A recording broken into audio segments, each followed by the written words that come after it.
Bisakah kau bayangkan rasanya menjadi begitu cantik sampai-sampai orang lain merudungmu karenanya? Kebanyakan dari kalian mungkin berpikir kalau jadi cantik itu hal yang luar biasa, tapi tunggu saja sampai kalian dengar ceritaku. Aku Jasmine dan usiaku 16 tahun. Dan ya, aku memang dinamai seperti Putri Jasmine karena pada saat aku dilahirkan ayahku bilang aku kelihatan persis dengannya.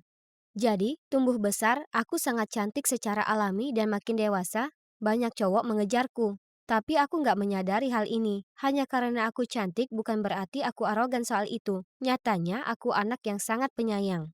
Aku selalu suka membantu semua orang di kelasku dan gak terlalu peduli soal bagaimana orang melihat. Aku ingin membantu semua orang.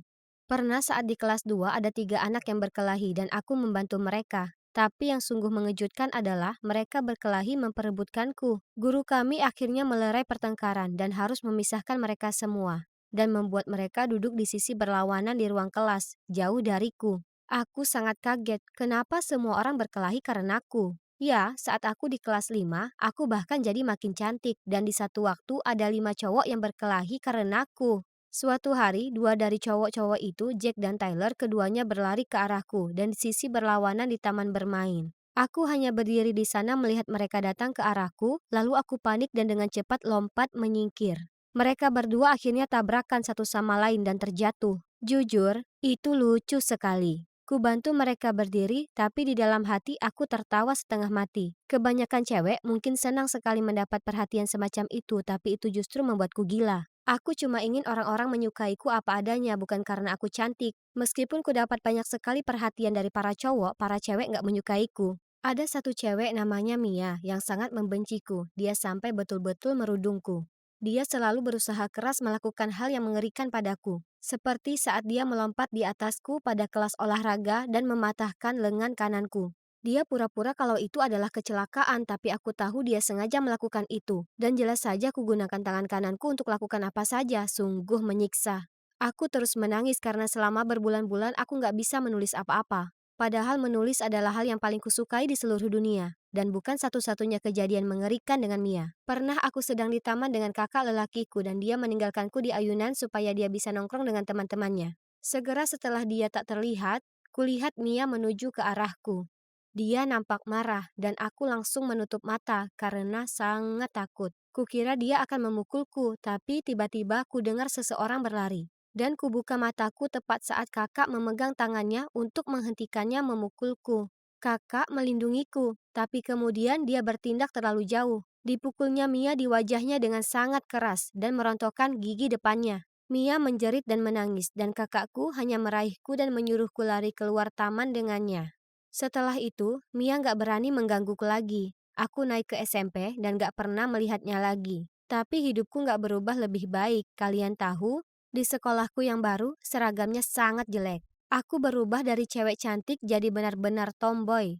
Kami harus memakai polo shirt dan celana baggy warna krem.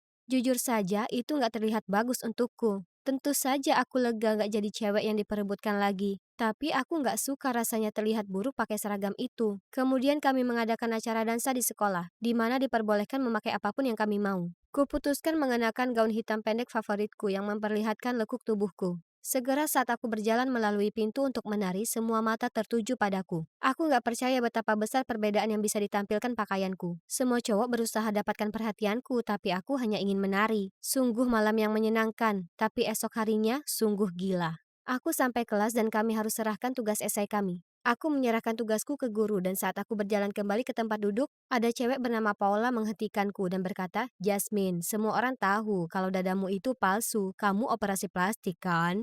Dia mengatakan itu sangat keras dan semua orang mulai tertawa dan bahkan teman-temanku.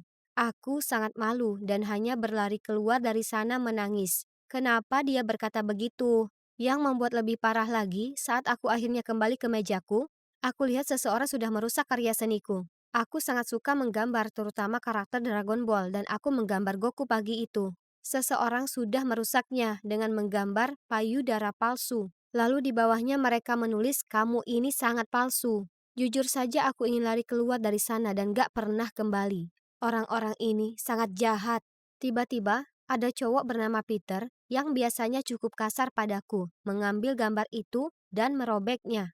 Aku nggak paham bagaimana orang lain bisa memperlakukanku seperti ini. Sisa kehidupan SMP-ku kurang lebih sama. Aku merasa merana dan kukira akhirnya SMA akan menjadi lebih baik. Tapi di hari pertama sekolahku, aku duduk sendiri dan ku dengar sekelompok cewek berbisik tentangku. Mereka semua sangat cantik dan populer dan ku coba untuk mengabaikan mereka. Tapi dua dari mereka menghampiriku lalu duduk di samping kanan kiriku. Aku sangat ketakutan tapi salah satu dari mereka berkata, "Ya Tuhan, kamu cantik banget. Kok bisa sih selama ini kamu makan sendiri? Kamu boleh kok makan dengan kami karena kamu cukup cantik." Setelah pengalaman SMP-ku, aku sangat senang ada orang yang bersikap baik padaku lagi. Segera aku mulai bergaul dengan cewek-cewek cantik itu sepanjang waktu dan pemimpin kelompok itu, Ashley. Dia bertanya apa aku punya pacar dan saat aku katakan tidak padanya, dia tertawa lalu berkata, "Gak usah khawatir, kami carikan." Tapi aku gak ingin mereka carikan pacar untukku karena semakin aku bergaul dengan mereka, semakin kusadari kalau cowok-cowok yang mereka suka itu sungguh pembuat onar. Dan aku sama sekali gak tertarik dengan tipe cowok macam itu. Setelah beberapa minggu sama mereka, aku sadar mereka itu berlebihan. Aku nggak mau habiskan hari-hariku bergosip dan dikelilingi oleh drama. Hanya karena aku cantik, nggak berarti aku harus bergaul dengan cewek-cewek cantik. Ku dengar ada anak baru di sekolah dan cewek-cewek ini semuanya mengolok-oloknya karena suatu alasan. Aku nggak suka apa yang mereka katakan tentangnya, jadi di hari berikutnya aku putuskan untuk memperkenalkan diri dan melihat apa dia baik-baik saja. Ya, aku nggak tahu kenapa yang lain mempermainkan dia. Dia itu tampan, sangat tampan. Tapi dia juga sangat pemalu, dan aku cuma duduk di meja dekatnya dan gak berhenti memandangnya. Akhirnya aku kumpulkan keberanian untuk pergi dan memperkenalkan diri. "Hai, aku Jasmine," kataku. "Senang bertemu." Kemudian dia berkata, "Aku Chris." "Hai." Dan setelahnya kami ngobrol dan aku gak percaya betapa kami punya banyak kesamaan. Aku bisa lihat semua orang melihat kami ngobrol, tapi aku gak peduli. Chris mengatakan dia cemas gak ada yang mau berteman dengannya dan ku bilang padanya aku mau. Setelah itu, kami mulai nongkrong tiap hari dan aku segera jatuh hati padanya. Dia itu agak kutu buku, tapi itulah yang kusuka darinya. Suatu hari sebelum Valentine, dia bertanya padaku apa permen favoritku. Kemudian di hari Valentine, dia memberi kejutan padaku dengan bunga, sekotak coklat, dan beruang teddy. Kemudian beberapa hari setelahnya, dia memberiku kejutan lain. Dia memesan semua permen favoritku. Skittles, Sour Patch Kids, dan Airheads. Aku sangat senang, itu adalah hal paling romantis yang pernah dilakukan orang lain padaku. Dan dia gak tertarik padaku hanya karena aku cantik, dia sungguh peduli padaku. Kami mulai pacaran tak lama setelah itu dan kemudian kudapatkan ciuman pertamaku. Itu cukup lucu karena aku belum pernah mencium seseorang sebelumnya, jadi aku gak tahu apa yang kulakukan. Tapi rasanya menyenangkan dan setelah beberapa waktu aku mulai memahaminya dan sekarang kami begitu jatuh cinta. Sudah 7 bulan sejak kami mulai pacaran dan aku nggak pernah bayangkan hidupku bisa begitu indah sekarang. Kami bahkan berencana menikah di masa depan. Aku tahu kami masih muda, tapi kalau kau sudah yakin, kau akan tahu. Hai guys, Stephanie di sini. Aku punya pertanyaan untuk kalian. Janji harus jujur, oke? Apa kalian pernah naksir dengan salah satu dosenmu? Kalau ya, kurasa kalian bisa memahami ceritaku. Akan kuceritakan pada kalian tentang cowokku yang sangat sempurna, Joseph.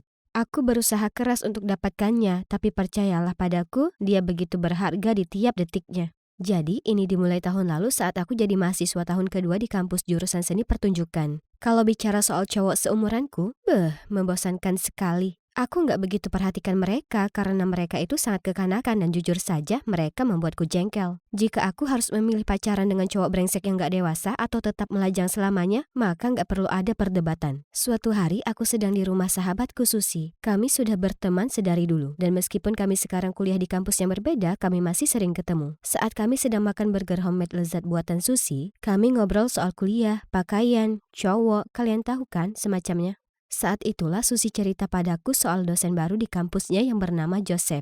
Dia jabarkan kalau dia itu sangat tampan, tinggi, pintar, atletis, dan punya motor sendiri. Dia terdengar terlalu indah untuk jadi nyata, jadi aku yakin kalau pasti ada kekurangan. Mungkin dia punya jerawat membandel atau mungkin dia sudah beristri dengan 3 orang anak atau apa. Dia nggak jerawatan, dia belum menikah, dan dia tampangnya seperti ini. Dia mengangkat HP-nya. Terlihat gambar seorang pria yang sungguh sangat seksi. Ku ambil HP itu darinya dan scrolling foto-foto di sosial medianya.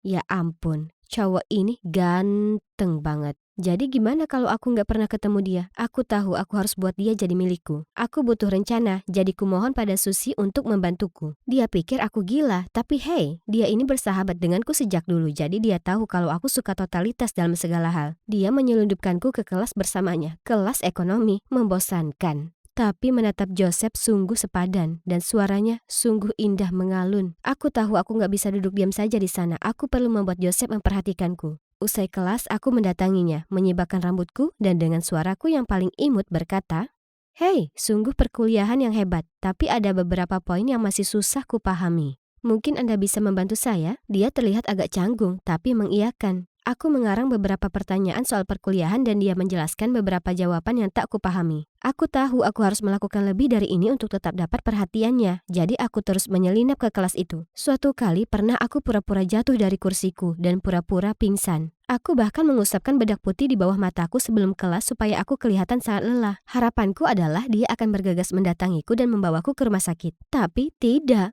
Ada cowok bodoh yang mengambil kesempatan itu darinya.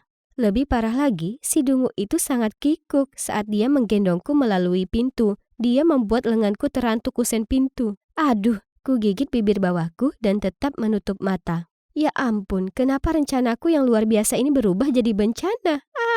Ku buka mataku tepat waktu untuk menyaksikan suster mendekat padaku dengan jarum suntik besar. Aku menjerit, melompat dari tempat tidur dan mengatakan padanya aku sudah merasa lebih baik. Meskipun rencana pura-pura sakitku ini gagal, aku segera mendapat ide lainnya. Suatu hari, aku menusuk ban sepedaku sendiri lalu pura-pura menuntun sepedaku dengan sedih ke parkiran dan meminta Joseph untuk memberiku tumpangan. Dia menggelengkan kepala, mengatakan dia terlalu sibuk, lalu melesat pergi dengan motornya. Aku berdiri di sana nggak bisa berkata-kata.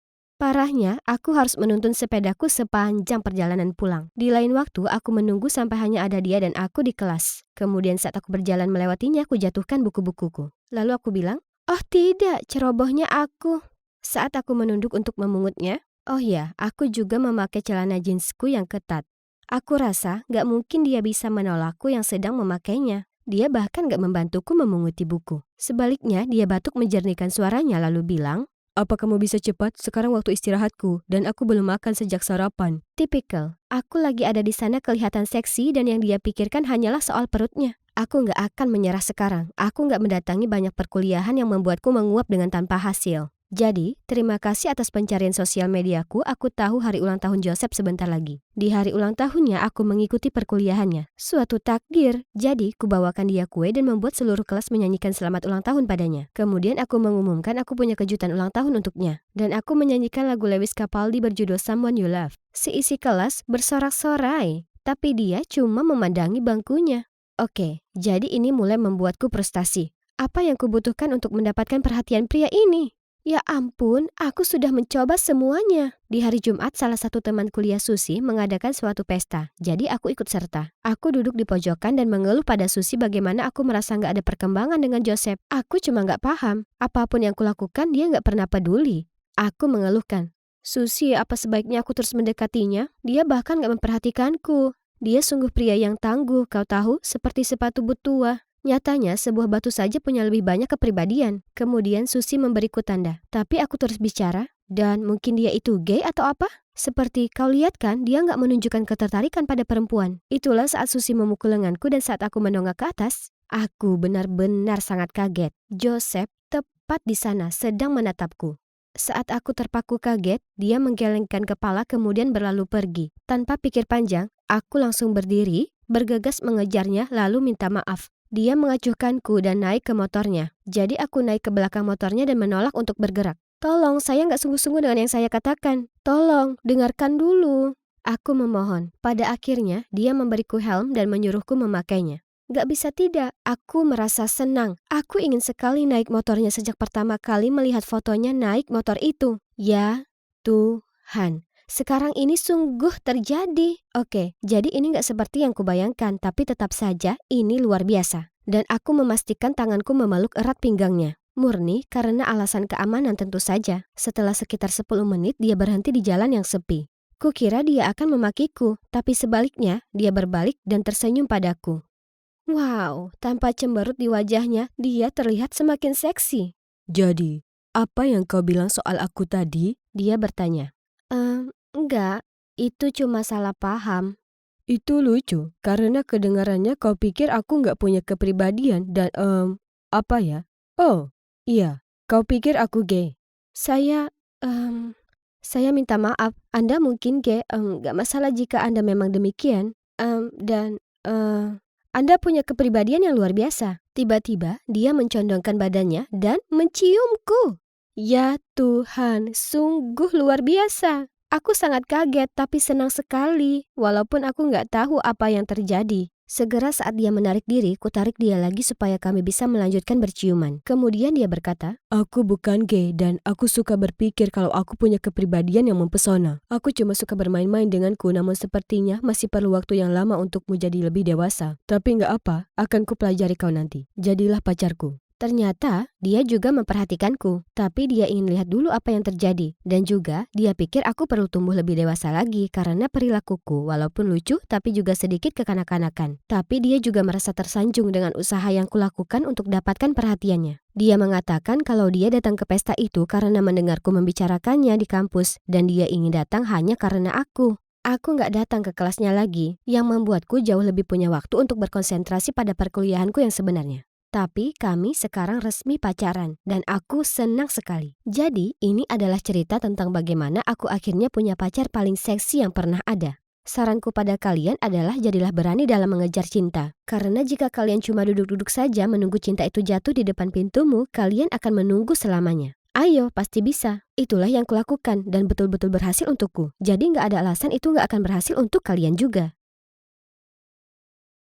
Hai, aku Izzy. Dan kakek nenekku membesarkanku. Bukannya orang tuaku nggak ada untukku. Cuma mereka kerja di New York. Dan ya, mereka itu workaholic. Jadi aku tinggal sama kakek nenekku. Saudaraku, Beatrice, atau yang kami semua panggil B, tinggal dengan orang tuaku. Aku nggak tahu persisnya kenapa itu terjadi begitu saja. Orang tuaku datang tiap Natal dan sesekali saat libur musim semi. Tapi nggak ada mereka di dekatku pun wajar saja bagiku. Kemudian suatu musim panas, orang tuaku muncul bersama B. Dan bilang mereka akan pindah ke kota kecil ini dan tinggal bersama. Awalnya terasa aneh karena aku terlalu terbiasa jarang ketemu mereka. Namun kemudian kuanggap bisa saja itu hal baik, ya kan? Tapi ya, tinggal bersama adik itu lebih rumit dari yang kukira dan cukup mengganggu. Nyatanya, Bey bahkan membuatku, anak yang bebas drama dan biasa saja di sekolah ini, jatuh ke dalam banyak skandal nggak penting. B itu anak yang manis, tapi cenderung pemalu dan bisa jadi sedikit bergantung. Mungkin dia masih butuh waktu menyesuaikan diri di tempat baru ini, jadi dia mengikuti dan menempel terus denganku sepanjang hari. Tapi aku cuma nggak paham kenapa dia harus meniru semua yang aku lakukan. Aku pakai jeans skinny Belle, jadi dia membeli sepasang yang persis sama. Aku pakai lip gloss warna pink glitter, dia juga pakai. Aku dapat HP baru di ulang tahunku, dan dia mohon ke orang tua kami sampai mereka luluh dan membelikannya juga. Itu menyebalkan sekali, karena aku nunggu lama sekali untuk dapat HP bagus dan dia mendapatkannya cuma dengan merengek. Dia punya kamar sendiri, tapi tiap malam dia masuk kamarku dan memaksaku cerita tentang semua orang di sekolah. Karena dia bilang itu akan membantunya dapat teman baru lebih cepat. Kami ngobrol soal sekolah, cowok, teman. Kalian tahulah urusan cewek, lalu dia tertidur di kamarku. Dia tidur di sini hampir tiap malam. Jadi akhirnya orang tua kami membelikan kami tempat tidur susun. Tapi dia lalu membual tentang semua yang telah kuceritakan padanya ke teman sekelasnya, supaya mereka kira dia itu keren, karena bisa gaul dengan para senior dan tahu cerita mereka. Suatu kali, dia membocorkan rahasia kalau sahabatku Lea menyukai Paul, dan dia bilang ke teman-temannya kalau aku pasti akan jadi ratu musim semi di pesta prom yang akan datang. Apa?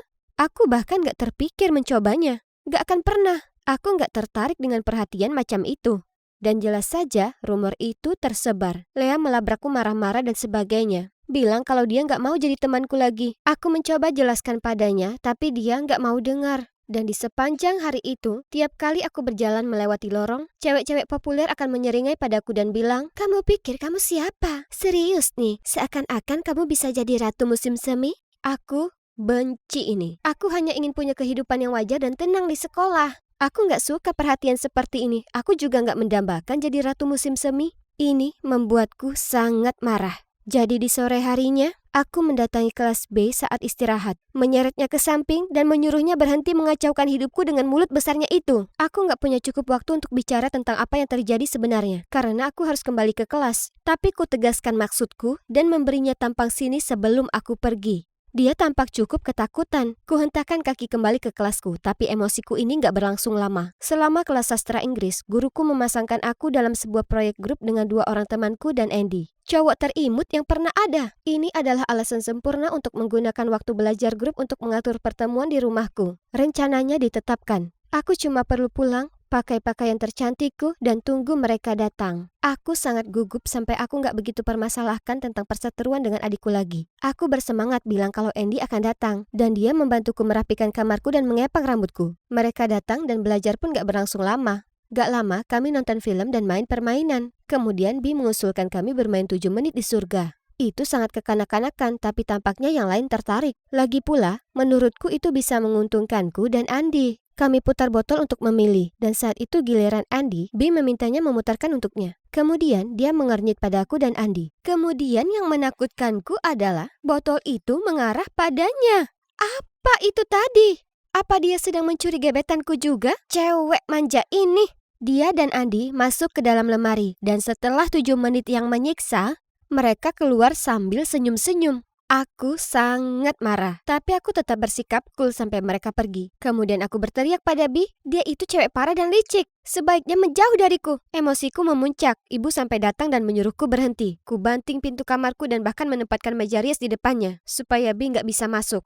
Hari berikutnya, dia mencoba minta maaf padaku. Tapi ku acuhkan. Dia bahkan meninggalkan permen batangan di atas bantalku, tapi cuma ku lempar ke sampah. Yang bikin masalah makin buruk, Andi mendatangiku di sekolah dan cerita betapa seru waktu yang dia habiskan di rumahku dan betapa kerennya Bi. Apa? Jadi, apa tepatnya yang dilakukan mereka berdua di dalam lemari? Ini mengerikan. Lalu hari pesta prom pun tiba. Aku nggak punya pasangan kencan. Lea masih nggak mau bicara denganku. Dan menghindari Bi di rumahku sendiri sungguh melelahkan. Lalu, Lea menelponku dengan gembira dan cerita padaku, Paul mengajaknya ke pesta prom. Aku sangat senang untuknya dan kami berbaikan. Dia mengundangku untuk bersiap pesta prom di rumahnya. Ku kemasi gaunku, makeupku, tapi pensil alisku hilang. Aku bergumam, "Ih, Bi, pasti dia sudah mengambil punyaku lagi." Aku tahu dia sedang latihan renang, jadi ku periksa lacinya mencari perlengkapan makeupku. Tapi gak ada. Lalu kulihat sesuatu di bawah bantalnya. Kelihatan seperti ujung pensil yang hitam. Pasti itu. Ku keluarkan, tapi ternyata itu bukan pensil alis. Hanya pulpen biasa. Pulpen itu di tengah-tengah buku catatan. Karena penasaran, ku keluarkan buku itu. Dan itulah saat aku sekilas melihat namaku di halaman yang terbuka. Jadi, ku ambil untuk melihatnya. Itu buku hariannya. Ku baca beberapa halaman pertama. Dia bilang kalau dia sangat menyayangiku. Dan dia senang akhirnya bisa tinggal di rumah yang sama denganku. Kutemukan ada halaman tertentu yang agak robek. Itu hari di mana aku membentaknya. Kulihat bekas air mata mengering pada kata-katanya. Dia nulis di mana dia kira aku itu cantik dan akan memenangkan titel Ratu Musim Semi. Dan gimana dia hanya membantuku dan Andi agar bisa bersama. Jadi dia sarankan permainan 7 menit. Dan dia mencoba mengarahkan botolnya padaku, tapi meleset. Dan saat dia di dalam lemari bersama Andi, dia hanya berkata hal-hal baik tentangku kepadanya. Dan dia juga mengetahui kalau Andi punya perasaan terhadapku. Juga, dia menulis kalau tidur sendirian itu menakutkan sekali, tapi dia nggak mau menggangguku lagi. Dia bilang dia sudah mengacaukan semuanya dan berharap bisa kembali ke rumah lamanya. Aku merasa sangat bersalah, dan aku terus nangis sepanjang jalan ke rumah Lea, lalu ceritakan semua padanya. Aku nggak punya mood untuk pesta prom lagi, jadi walaupun semua orang memuji gaunku, aku nggak merasa nyaman dengan diriku sendiri. Andi datang di hadapanku dan mengajak berdansa, tapi aku nggak bisa berhenti memikirkan Bi. Aku minta maaf ke Andi atas moodku buruk. Dan dia sangat pengertian. Kami akhirnya jalan-jalan di luar, dan aku curhat padanya gimana aku sudah salah paham dengan adikku. Tapi tiba-tiba, kulihat dia dengan teman-temannya di bilik foto di pintu masuk. Mereka kelihatannya sedang bersenang-senang, kecuali B. Dia kelihatan sangat sedih. Kuraih tangannya dari belakang. Dia menoleh, terkejut. Lalu segera mundur dan beranjak pergi. Tapi kuhentikan dia dan bilang padanya aku menyesal. Kupeluk dia dan kami berdua menangis. Dan lanjut meminta maaf satu sama lain. Lalu tiba-tiba ku dengar namaku di mikrofon di ruang acara. Lalu dia berkata, "Ayo sana, pasti kamu dinobatkan jadi Ratu Musim Semi. Sudah ku bilang kan?" Ternyata aku bukanlah Ratu Musim Semi. Tapi memang aku jadi prom court yang menurutku cukup keren. Aku sangat keliru pernah marah ke Bi. Dia nggak pernah bermaksud membuat masalah. Aku tahu itu. Kemudian malam itu, Lee dan Paul datang dan berterima kasih ke Bi. Karena pada dasarnya karena dialah mereka pacaran. Kemudian Lea mengedip ke Andy yang berdiri di sebelahku dan berkata, "Kamu juga harus terima kasih ke Bi, karena sepertinya kita punya pasangan lain di sini." Canggung sekali. Jadi kami berdua cuma mengangkat bahu dan pura-pura nggak paham apa yang dia maksud. Kami habiskan sisa malam itu dengan berdansa dan bersenang-senang. Rasanya menyenangkan sekali ada sahabatku dan adikku kembali ke kehidupanku. Aku sekarang sadar kalau memiliki Bi denganku selama ini gak terlalu buruk. Ya, dia memang kadang menjengkelkan, tapi yang dia ingin hanyalah kakaknya ada di dekatnya. Dan kurasa aku harus akui kalau aku juga suka ada adik kecilku ini di dekatku. Hai, Arni di sini. Aku mahasiswa baru di universitas dan kalian bisa memanggilku kutu buku. Maksudku, aku kecanduan komputer dan hal-hal yang berkaitan dengan teknologi. Aku bahkan mengambil jurusan ilmu komputer. Aku cuma orang biasa yang lebih suka menghabiskan waktu luangku di depan komputer daripada berpesta. Aku tidak terlalu peduli dengan penampilanku. Menurutku pribadi, baju ya cuma baju. Jadi, kaos dan jeans yang lusuh akan cocok untukku. Aku juga payah dalam bersosialisasi. Aku sering diam dan mengucapkan omong kosong. Aku kira itulah sebabnya aku biasanya tetap ada di duniaku sendiri, seorang maniak komputer. Sampai aku bertemu Camilla, aku belum pernah punya pacar sebelumnya. Kalau mengingat kecanggunganku, itu sama sekali tidak mengagetkan. Pertemuan pertamaku dengan Camilla, ya, tidak berjalan dengan baik. Aku terlambat untuk pertemuan kelompok belajarku di perpustakaan. Jadi, aku cepat-cepat menaiki tangga dan aku langsung menabrak Camilla yang sedang membaca buku sambil berjalan menuruni tangga.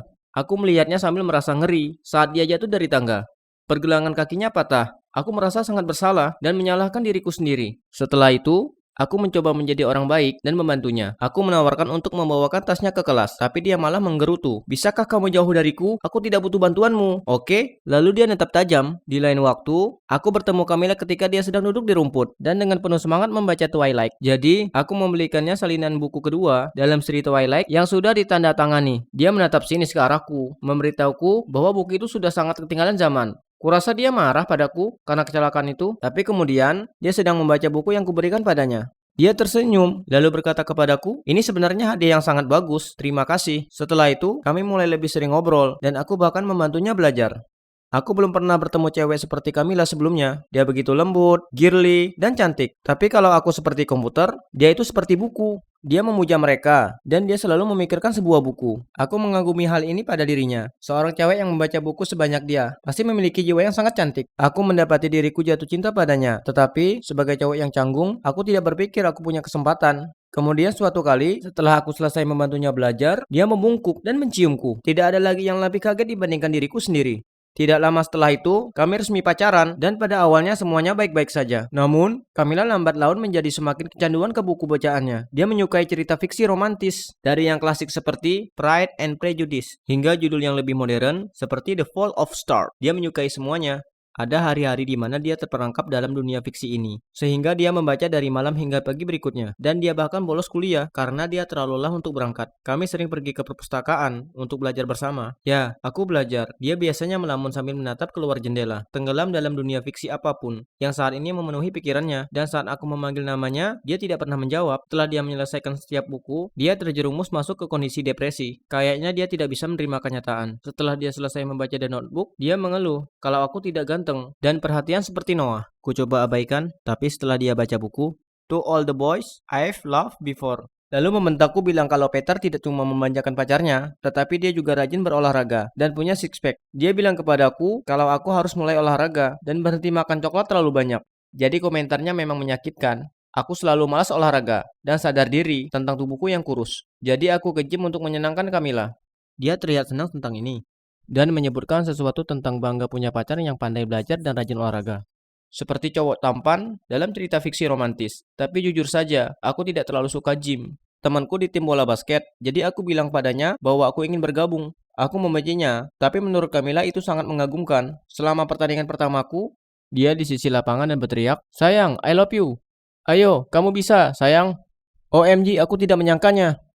Aku tahu dia sangat bangga melihatku bermain bola basket, jadi itu membuatku penuh energi, dan aku sangat ingin mencetak skor. Aku sangat gugup sehingga aku tidak sengaja mencetak skor ke jaring yang salah. Tiba-tiba, dia dengan kecewa berteriak, Edward tidak akan pernah membuatku malu seperti itu. Saat itulah semua tim rekanku menoleh ke arahku, dan tertawa terbahak-bahak, yang membuatku merasa sangat malu. Aku melempar bola ke teman bermain, dan berjalan ke arahnya, lalu dengan marah bertanya, Edward, siapa Edward? Lalu aku bergegas pergi meninggalkannya, sambil memberikan tatapan kaget. Aku muak selalu dibandingkan dengan cowok tampan di dunia fiksinya. Dan hal-hal seperti tanpa terkecuali. Aku tidak tahan lagi. Semakin aku ikut olahraga, semakin aku menyadari betapa aku membencinya. Aku mencintai algoritma komputer. Aku bukan atlet. Aku adalah kutu buku yang senang begadang semalaman menulis kode.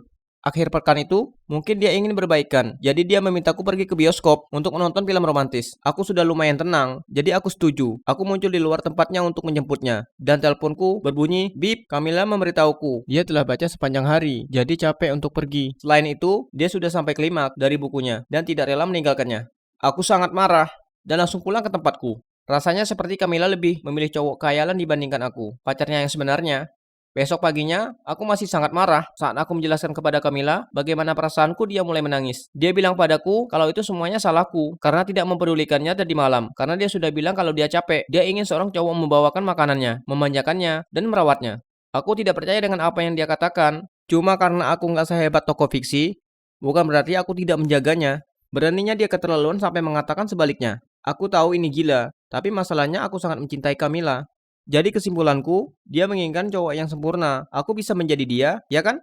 Malam itu, setelah menghabiskan hari yang panjang dengan banyak belajar, saat aku hendak mandi, Camilla kirim SMS.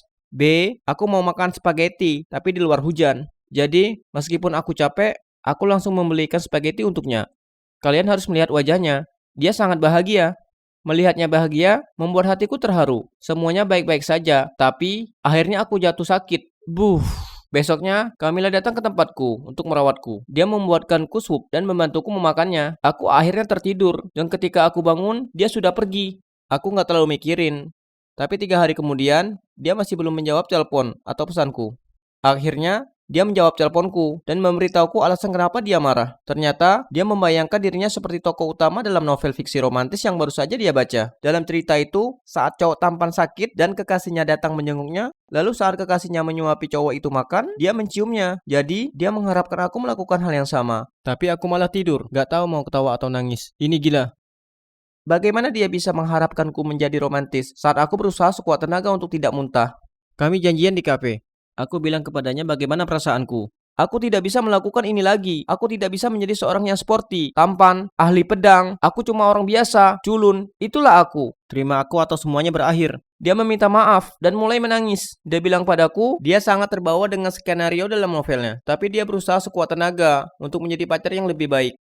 Seminggu berlalu, dan Camilla tampak sedikit lebih baik. Kemudian, suatu kali saat kami berada di luar kampus, dia nunjuk seorang cowok dan bilang akan membiarkannya mendekatinya. Karena di sebagian besar novel fiksi romantis, karakter utama wanita biasanya punya 2 cowok yang bersaing untuknya. Kalau aku mengalahkan cowok Zack ini, maka ini membuktikan kalau aku mencintainya. Jika tidak, itu berarti aku tidak pernah mencintainya sejak awal. Apa? Aku menatapnya dengan mulut terbuka. Yang dia buat saat ini sangat keterlaluan. Aku memberitahu Camilla, aku nggak akan ikut permainan bodohnya. Lalu aku pergi. Besoknya, aku melihatnya berbicara dengan cowok bernama Zack itu. Apapun yang dia katakan padanya membuatnya tertawa. Dan dia memutar-mutarkan rambutnya di sekitar jarinya sambil cekikikan. Hebat, cowok ini tidak cuma tampan, tapi juga menawan. Dia lebih mirip pahlawan gagah, sedangkan aku lebih seperti penjahat. Masalahnya, aku masih mencintai Camilla. Bagaimana aku bisa membuatnya menyadari bahwa demam fiksi romantisnya itu tidak nyata? Dan meskipun aku mungkin bukan pahlawan tampan yang meninggalkan jejak kelopak bunga di atas rumah, aku tetap orang baik yang cuma ingin menjaganya.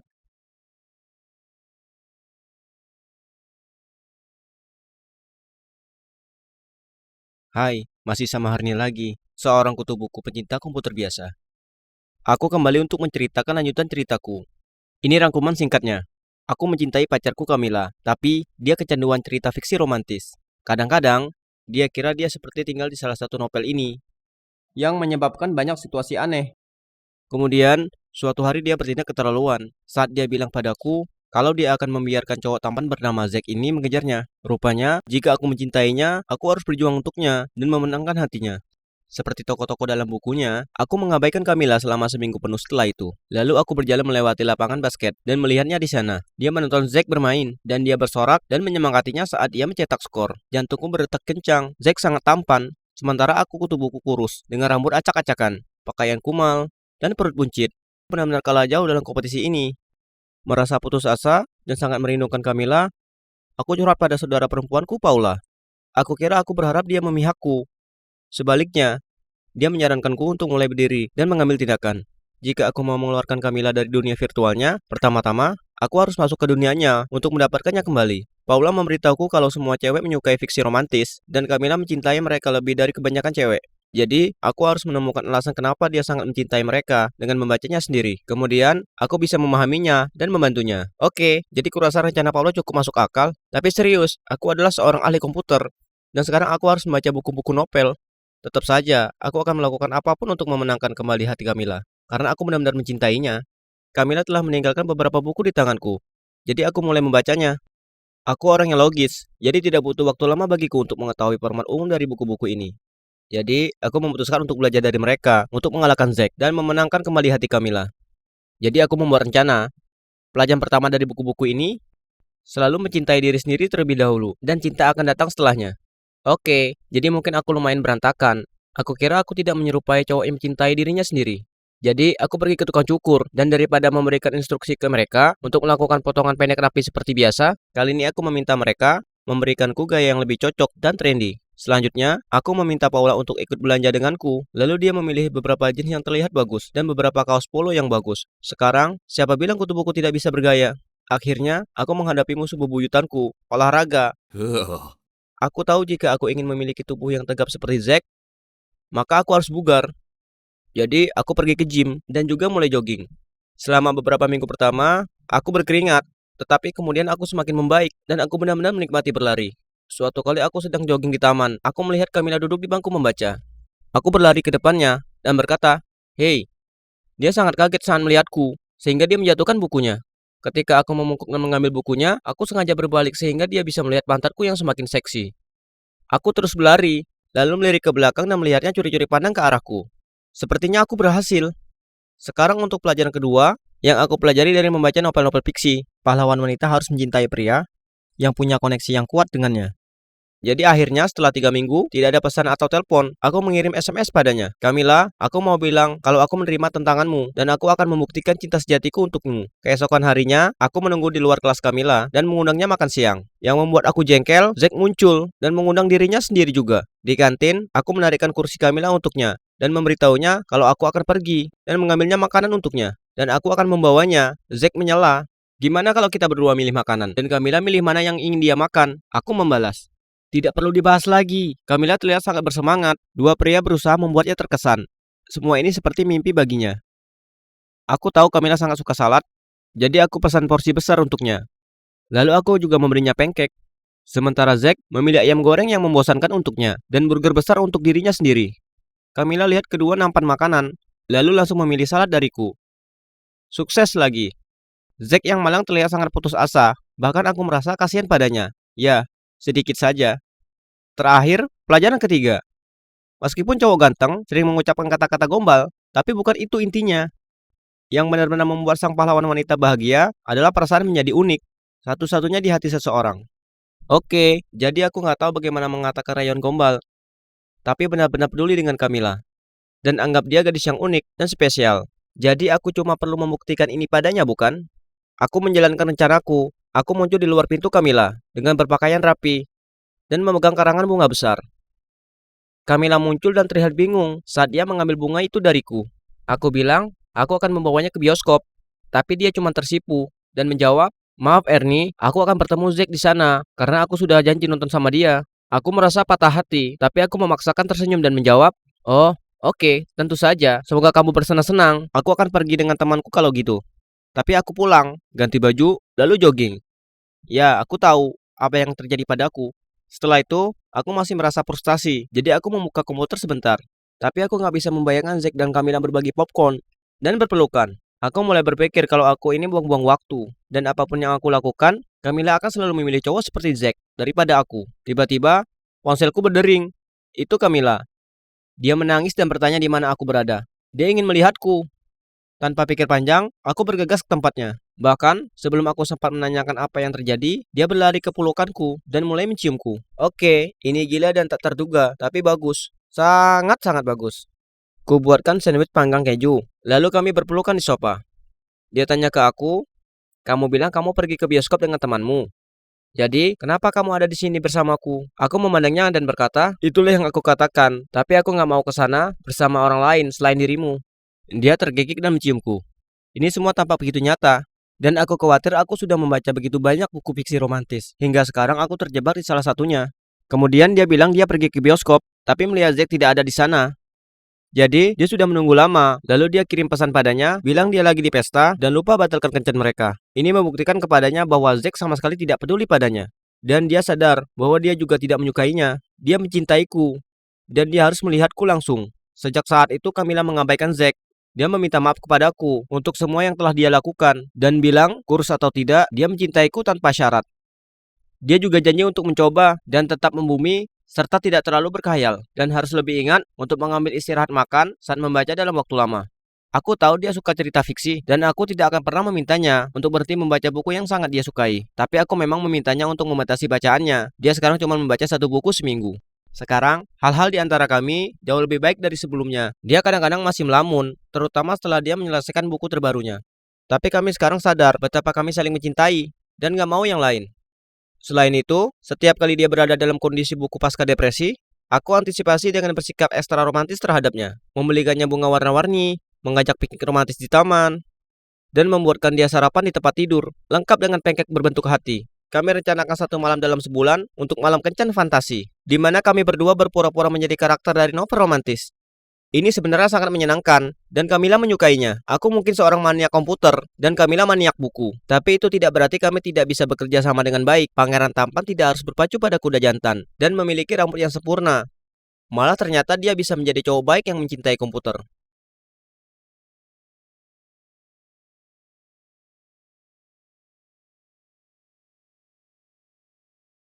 Hai semuanya, pernahkah ada orang yang membalas dendam padamu?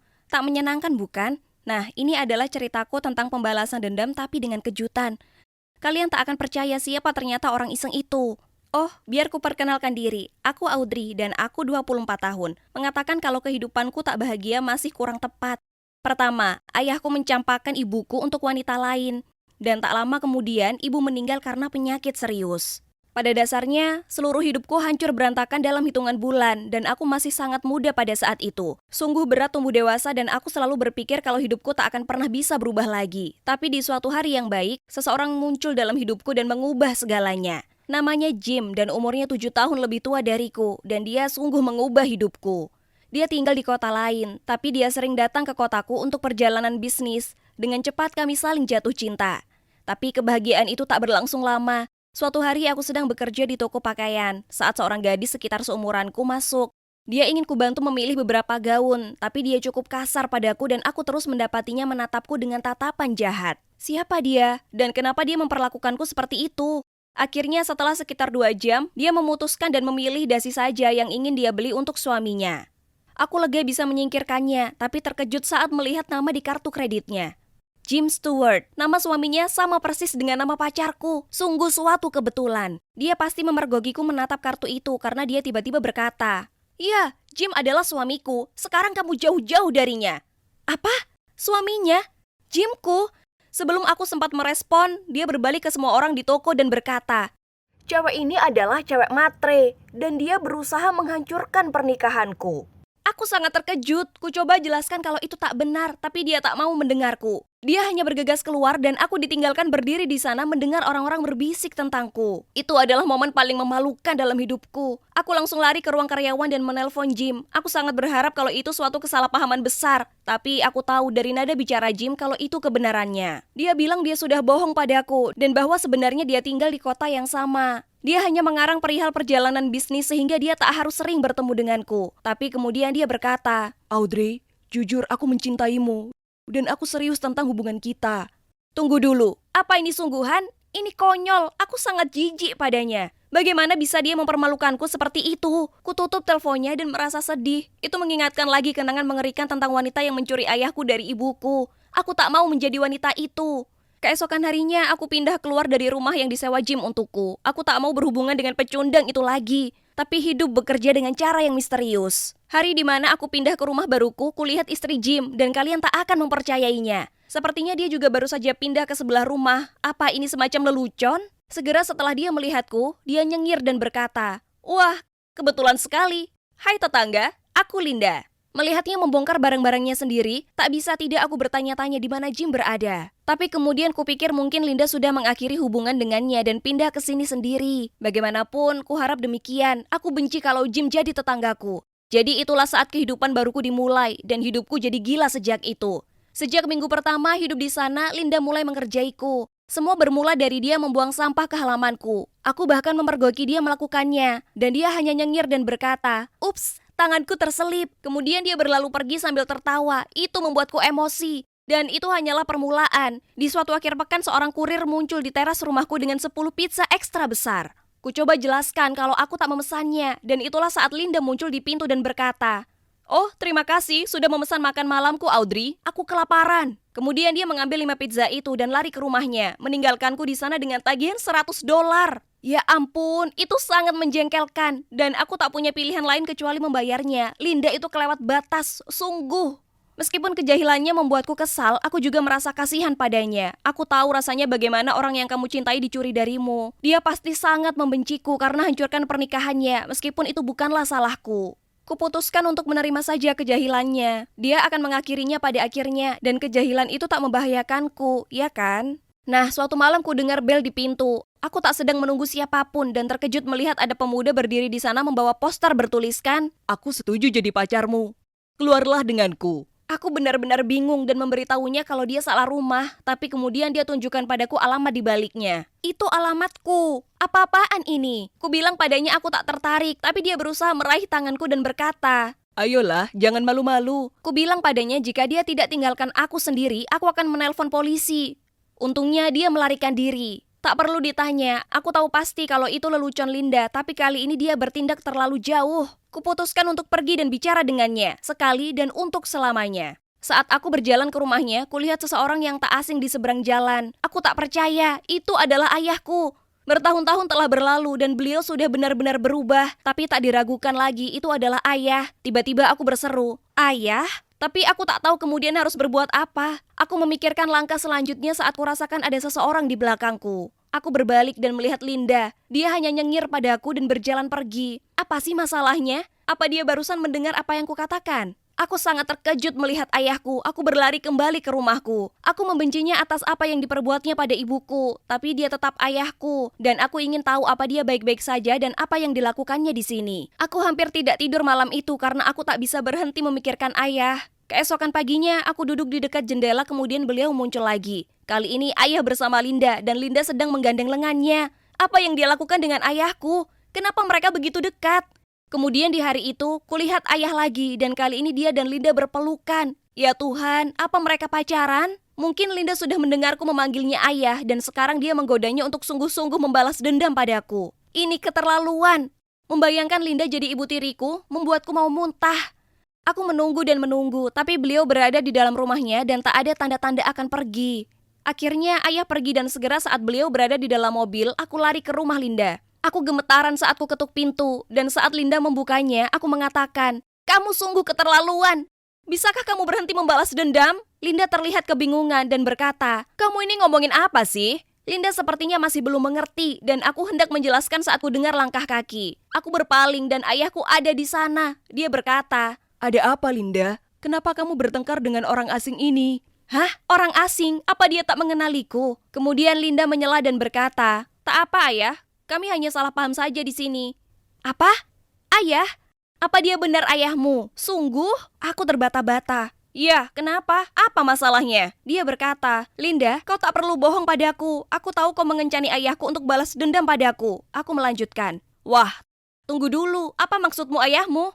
Linda tertegun. Saat itu ayahku tampak bingung juga dan berjalan padaku dan bertanya apa dia boleh melihat tanganku. Setelah melihat tanda lahirku, dia mulai menangis dan memelukku. "Audrey, ini kamu. Ini betul kamu."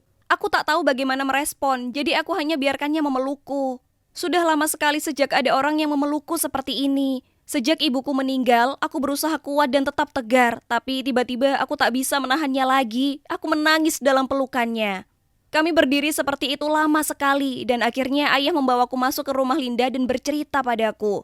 Ternyata setelah ayah meninggalkanku dan ibu, ayah ditipu oleh wanita itu. Dan beliau sangat malu. Ayah memutuskan untuk pindah ke kota lain dan memulai hidup baru. Suatu hari ayah bekerja keras di proyek konstruksi lalu mengalami cedera. Jadi beliau berakhir di rumah sakit dan itulah saat beliau bertemu Linda. Linda mengalami kecelakaan mobil dan membutuhkan transfusi darah segera. Linda punya golongan darah yang cukup langka, tapi untungnya ayahku bergolongan darah sama dan beliau dengan sukarela memberinya transfusi. Setelah itu mereka jadi dekat dan melihat Linda sudah kehilangan kedua orang tuanya di kecelakaan mobil itu, ayahku akhirnya mengadopsinya. Aku tak bisa mempercayainya. Ayahku sudah menghadapi banyak hal selama ini. Kukira dia pergi menjalani hidupnya dengan seorang wanita kaya. Aku merasa tak enak padanya dan memutuskan melupakan masa lalu dan memaafkannya. Dan untuk Linda, dia pun dibuat bingung dengan kejadian ini. Jadi dia meninggalkan ruangan untuk memproses semuanya. Aku dan ayahku meluangkan waktu untuk menceritakan kehidupan kami. Kemudian Linda menyiapkan makan malam untuk kami bertiga. Dan sebelum kami makan, dengan malu-malu Linda memegang tanganku dan berkata, "Audrey, selama ini aku bersikap buruk padamu. Aku minta maaf. Aku tahu bukan kamu yang seharusnya bertanggung jawab atas perceraianku. Tapi aku masih merasa kesal dan itulah kenapa aku lakukan semua kejahilan itu. Itu sangat kekanak-kanakan kan? Tolong maafkan aku, saudariku." Kami menertawakannya, kemudian saling berpelukan untuk berdamai. Aku tak percaya ini. Setelah bertahun-tahun merasa kesepian, tiba-tiba aku punya saudara dan ayahku kembali. Hidupku akhirnya berubah haluan dan aku hampir tertawa memikirkan kalau ini semua terjadi karena bertemu Jim. Setidaknya ada satu hal baik yang didapat dari hubungan yang gagal itu. Hey, ini Jessica. Dari luar, kehidupanku kelihatan sempurna. Keluargaku kaya, aku cantik dan pintar, bahkan pekerjaanku berkelas. Tapi dari dalam, aku memang memiliki kekurangan karakter, yaitu sifat pemarahku yang hampir membuatku kehilangan segalanya. Aku ini selalu menjadi putri kesayangan ayahku, yang artinya semua yang kuminta harus kudapatkan, seperti baju baru, mobil baru, dan liburan eksotik. Karena hal ini, cewek-cewek yang lain selalu iri padaku, tapi Kath berbeda. Dia sadar ada begitu banyak yang ada dalam diriku lebih dari pakaian desainerku dan rambutku yang berkilau. Keluarga Kath tinggal di dekat sini. Kalian tahu, ayahku berteman dengan ayah Kath yang meninggal saat Kath kecil. Tapi karena ayahku adalah orang yang baik, beliau terus membantu mereka. Dia membayar pendidikan Kath, jadi kami pergi ke sekolah yang sama. Dia adalah satu-satunya teman yang bisa menghadapi sifat pemarahku. Aku tahu, itu tak baik. Tapi, begitu susah berurusan dengan gadis biasa saja yang iri padaku. Alhasil, terjadi beberapa insiden. Suatu kali, saat aku masih murid SD, beberapa cewek berani memakai kemejaku setelah berolahraga. Dia bilang itu tak sengaja, tapi yang benar saja. Aku membentaknya, dia sudah membuatnya melar, dan sekarang dia berhutang padaku yang baru. Kath mencoba meredakan situasi, tapi dia terjebak di tengah-tengah adu mulut. Sungguhan, karena aku dan si cewek ini saling menghina satu sama lain di hadapan Kath. Kemudian, di lain waktu, beberapa anak duduk di tempat dudukku di kantin, dan saat kusuruh mereka pergi, mereka tak mau. Aku sangat marah, jadi kutuangkan kustartku ke mereka. Melihat anak-anak ini hampir menggila, Kath memberi mereka serbet, buru-buru minta maaf ke mereka, lalu mengajakku keluar dari sana sebelum kubalu mereka dengan makan siangku. Dia paham bagaimana marahnya aku akan banyak hal, tapi tak pernah kesal padaku akan hal itu. Inilah kenapa pertemanan kami berlanjut hingga dewasa. Sangat sempurna memiliki teman seperti Kath untuk tumbuh bersama. Tapi yang membuat hidupku makin sempurna adalah kedatangan tetangga cowok kami.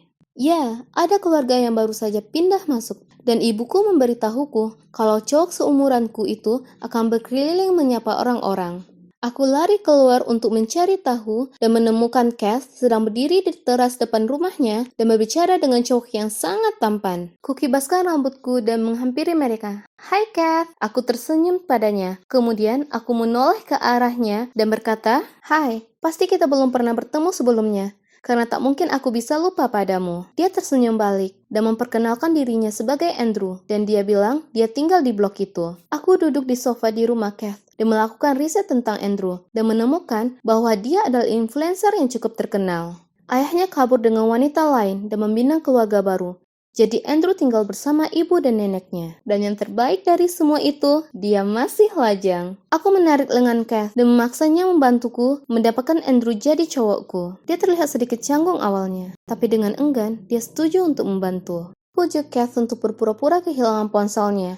Lalu aku akan datang ke tempat Andrew dan memohon padanya untuk datang dan membantu kami mencarinya. Dia habiskan sepanjang sore membantu kami mencarinya, hanya untuk mendengarnya berdering di kantungku. Ups. Lalu, pernah sekali, ya, ini tak direncanakan, tapi aku berhasil membuat salah satu sepatu berhak tinggiku tersangkut di penutup saluran air jalan. Aku sedang berdiri di sana berteriak saat Andrew berjalan lewat dan menyuruhku melepaskan sepatuku.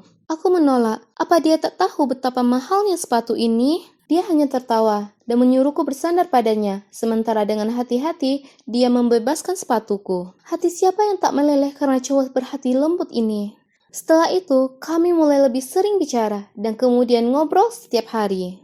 Dia punya selera humor dan sangat lembut terhadapku. Sangat menyenangkan mengetahui kalau dia sangat terkesan dengan kelucuanku. Menyembunyikan ponsel Kath dalam kantungku untuk mencari kesempatan berteman sungguh memalukan. Tapi sepertinya dia menyukainya. Setelah 2 bulan, dia mengajakku keluar berkencan.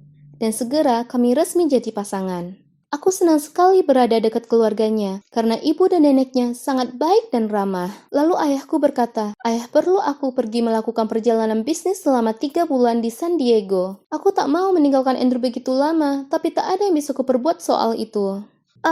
Menjadi dewasa terkadang tak menyenangkan. Aku harus berkemas saja dan terbang ke San Diego, lalu selesaikan pekerjaan secepat mungkin. Aku tak tahu betapa buruk semuanya bisa terjadi dalam 3 bulan ke depan. Suatu malam, ibu menelponku. Dia sangat marah dan pada awalnya aku tak paham apa yang dikatakannya. Akhirnya, dia sudah cukup tenang untuk menyampaikan perkataannya.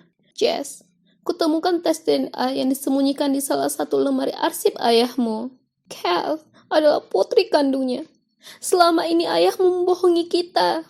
Aku tak terima ini. Aku akan menceraikannya dan aku tak akan senang hingga ayahmu tak punya apa-apa lagi. Apa? Kath adalah saudariku. Tidak, ini tak mungkin. Aku menelpon Kath untuk mendapat penjelasan akan hal ini. Segera saat dia mengangkatnya, aku berteriak padanya. Ayahmu adalah ayahku. Bagaimana mungkin kamu merahasiakan ini? Kamu ini sampah. Begitu juga ibumu. Kalian berdua manusia matre yang keji dan buruk rupa, dan aku benci kalian berdua. Kath pun berseru. Apa? Hah? Aku tak paham. Kamu dengarkan aku. Kamu ini sampah dan begitu juga ibumu. Dia tak lebih dari pemangsa pria, pembohong yang terobsesi dengan uang dan aku membencinya. Terisak, Kath menjawab. Jangan bicara tentang ibuku seperti itu. Ini hanya membuatku makin marah, jadi aku memaki. Aku akan katakan yang ku mau. Aku benci padamu dan aku benci padanya. Kuharap kalian berdua jatuh ke dalam kubangan dan tak pernah keluar. Tiba-tiba, ku dengar suara di belakangnya. Kamu sedang bicara dengan siapa? Dan kenapa kamu begitu sedih? Aku tahu suara itu. Itu adalah suara Andrew. Kenapa dia bersama Kath? Aku hendak berteriak padanya supaya menjauh dari cowokku, tapi dia menutup telepon. Aku langsung berusaha menghubungi Andrew, tapi dia tak menjawab. Aku sangat marah. Aku menjerit. Lalu pergi ke dapur dan mulai membanting gelas ke lantai dan menyapu barang-barang dari lemari. Hari berikutnya, Andrew menelponku. Kupikir dia hendak berusaha mencari jalan keluar dari apa yang dilakukannya. Jadi kujawab dengan, "Oh, hai Andrew, senang akhirnya bisa mendengar darimu." Dia menjawab, "Hai Jess, dengar, aku punya hal yang sangat penting untuk kuceritakan.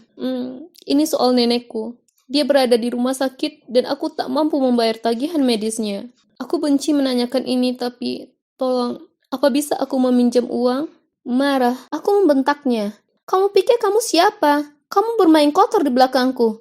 Dan sekarang kamu punya nyali untuk meminta bantuanku? Ini bukan urusanku ya. Dia terdiam, kemudian menutup telepon. Awalnya, aku sangat marah. Berani-beraninya dia berbuat seperti itu padaku. Tapi setelah aku sempat menenangkan diri, kupikir mungkin aku sudah bereaksi agak sedikit berlebihan. Maksudku, aku bisa saja memberinya kesempatan untuk menjelaskan. Jadi kucoba menelponnya balik, tapi dia tak menjawab. Kucoba menelpon Kath, dan dengan suaraku yang paling tenang, ku minta dia memberitahuku apa yang terjadi. Dia bilang, dia tak tahu kalau ayahku adalah juga ayah kandungnya, dan itu cukup berat baginya untuk mencernanya. Kemudian, dia mengatakan bahwa dia hanya bersama Andrew kemarin malam, karena neneknya mengalami demam. Dan Kath berusaha membantu, tapi demamnya memburuk, jadi dia membawanya ke rumah sakit. Aku merasa menyesal tentang semua ini, jadi aku berusaha menelpon Andrew lagi untuk meluruskan kekecauan ini. Tapi dia sudah memblokir nomorku. Aku mengirimnya sejumlah uang untuk pengeluaran neneknya, tapi dia langsung mengirimkannya kembali padaku. Sangat berat berada jauh dari Andrew dan tak bisa pergi dan membicarakan semua dengannya. Aku sangat merindukannya. Karena hal ini, aku curhat banyak pada Kath, dan dia selalu memberitahuku tentang keadaan nenek Andrew yang ternyata sama sekali tak baik-baik saja. Lalu, suatu hari, dia punya ide untuk membantu. Dia menyuruhku untuk mengirim uang ke rekeningnya, dan dia akan memberikannya ke Andrew, dan akan memberitahunya itu darinya. Kemudian, saat neneknya membaik, dia akan cerita ke Andrew kebenaran soal dari mana uang itu berasal. Dan Andrew pasti akan sadar betapa aku peduli padanya dan memaafkanku. Kukira ini adalah ide yang hebat, jadi aku mengirim Kath uang tersebut. Kemudian semuanya menjadi aneh, dia jadi sangat pendiam, dan akhirnya berhenti bicara padaku sama sekali. Kemudian, 2 bulan setelahnya, lewat sosial media, ku ketahui bahwa Andrew hendak menikah dengan Kath. Apa? Setelah riuh berteriak, aku cukup tenang untuk memesan penerbangan pulang. Aku naik Uber ke rumah Andrew dan menggedor pintunya. Dia menjawab, dan begitu melihatku, dia membanting pintunya di depan wajahku. Aku tak akan pergi sebelum dia bicara padaku, jadi aku berdiri di depan pintu. Hanya saat mulai hujan, dia pada akhirnya membukakan pintu, dan dengan nada kasar berkata, "Oke, kamu punya 2 menit. Lalu aku mau kamu pergi dari rumahku selamanya." Dengar, aku tahu kamu marah dan aku minta maaf. Tapi kenapa kamu mengabaikanku? Aku mencoba memperbaiki kesalahanku. Aku mengirimimu uangnya. Aku tahu, aku langsung mengembalikannya kan? Ingat? Dia mendengus. Bukan uang itu. Uang yang Kath berikan padamu dan yang dia katakan dariku. Apa? Uang itu darinya, bukan darimu. Kamu cemburu.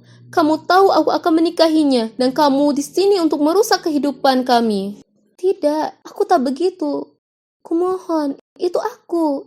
Aku ingin membantu. Aku memohon, tapi dia mengomel lalu membanting pintunya lagi. Aku berdiri di sana basah kuyup saat kata-katanya meresap ke hatiku. Kath telah berbohong kepada Andrew tentang uang tersebut. Kenapa dia melakukan itu? Dengan marah, aku bergegas ke rumahnya dan hendak menekan bel sampai dia menjawab. Saat pintunya kemudian terbuka, dan kulihat Kath melangkah keluar bersama Ibu Andrew. Aku melompat sembunyi dan mendengarkan Ibu Andrew berterima kasih padanya atas semua bantuannya dan berkata betapa dia tak sabar menantikan dia jadi menantunya. Apa? Segera setelah ibunya Andrew berlalu pergi, aku keluar dari persembunyian dan melabrak Kath. Kau pendusta!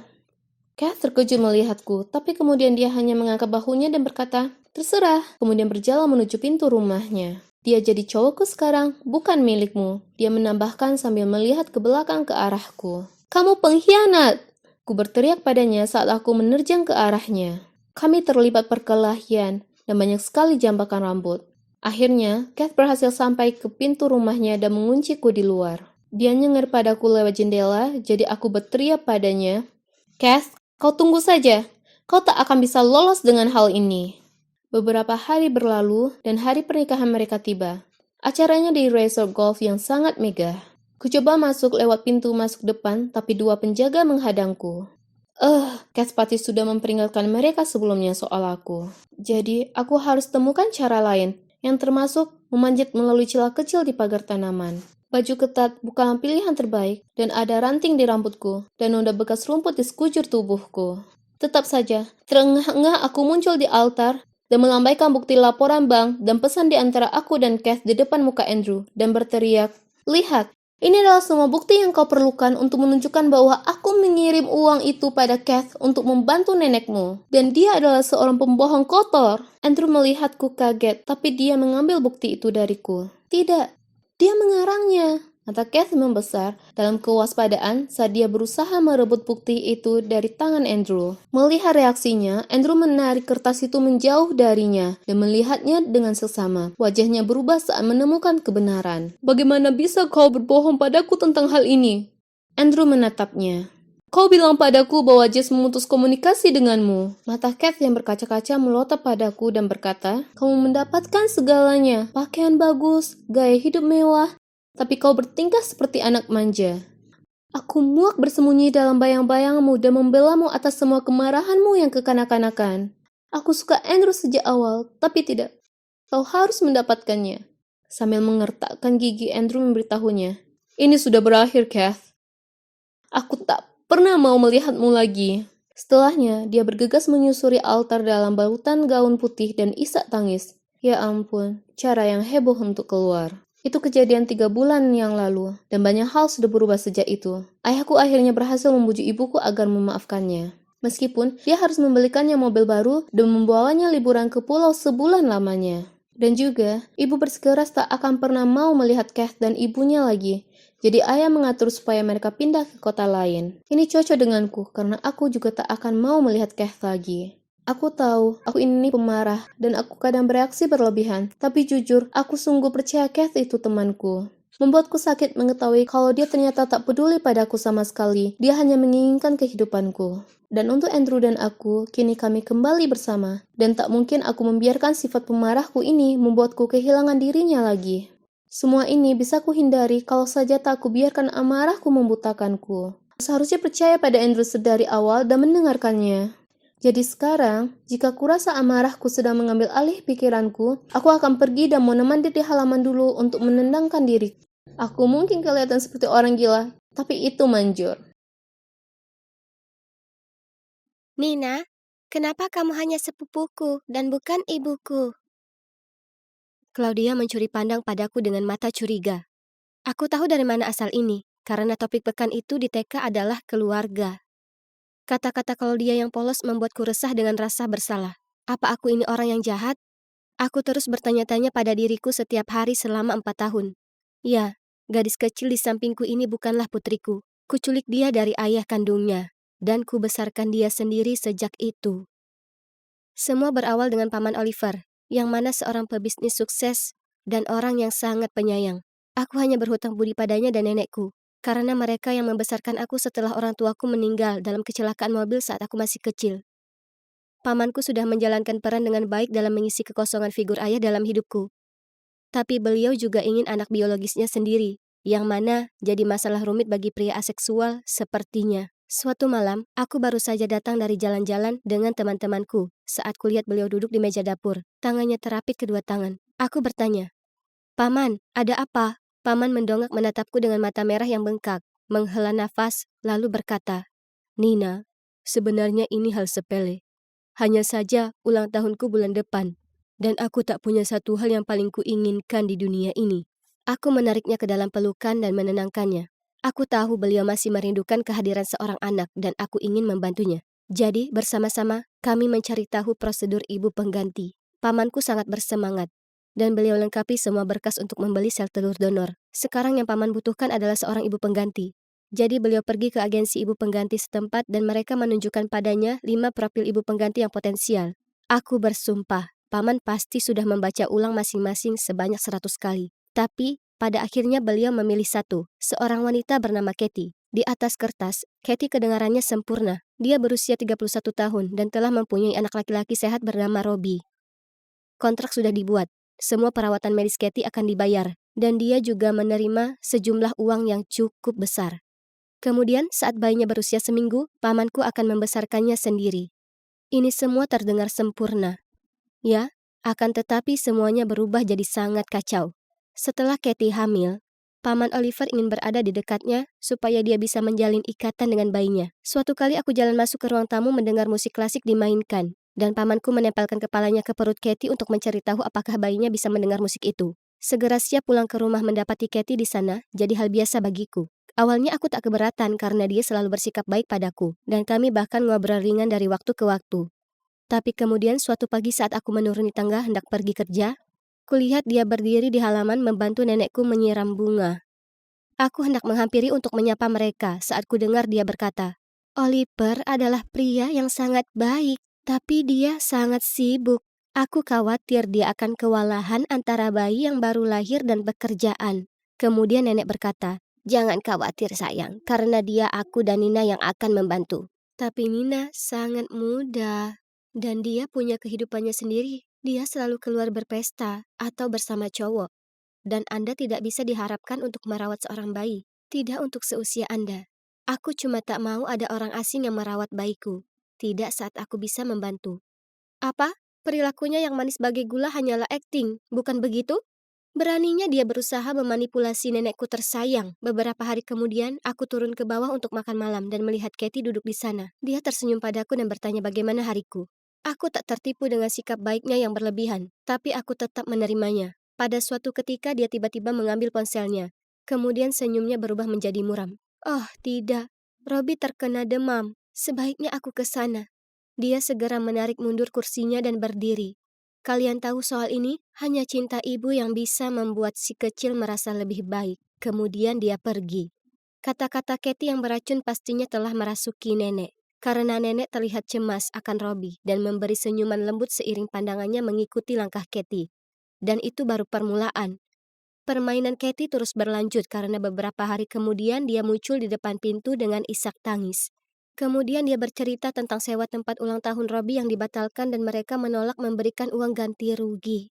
Sesuai harapan, pamanku memberitahunya dia bisa mengadakan pesta di tempat kami dan bahwa paman akan menanggung biayanya. Di hari pesta itu, kulihat Katie memberikan pada paman semua nota pembayaran untuk istana balon, sulap, catering, dan lain-lain. Dengan lembut dia menepuk perutnya dan menyeringai. Kau akan jadi ayah yang hebat.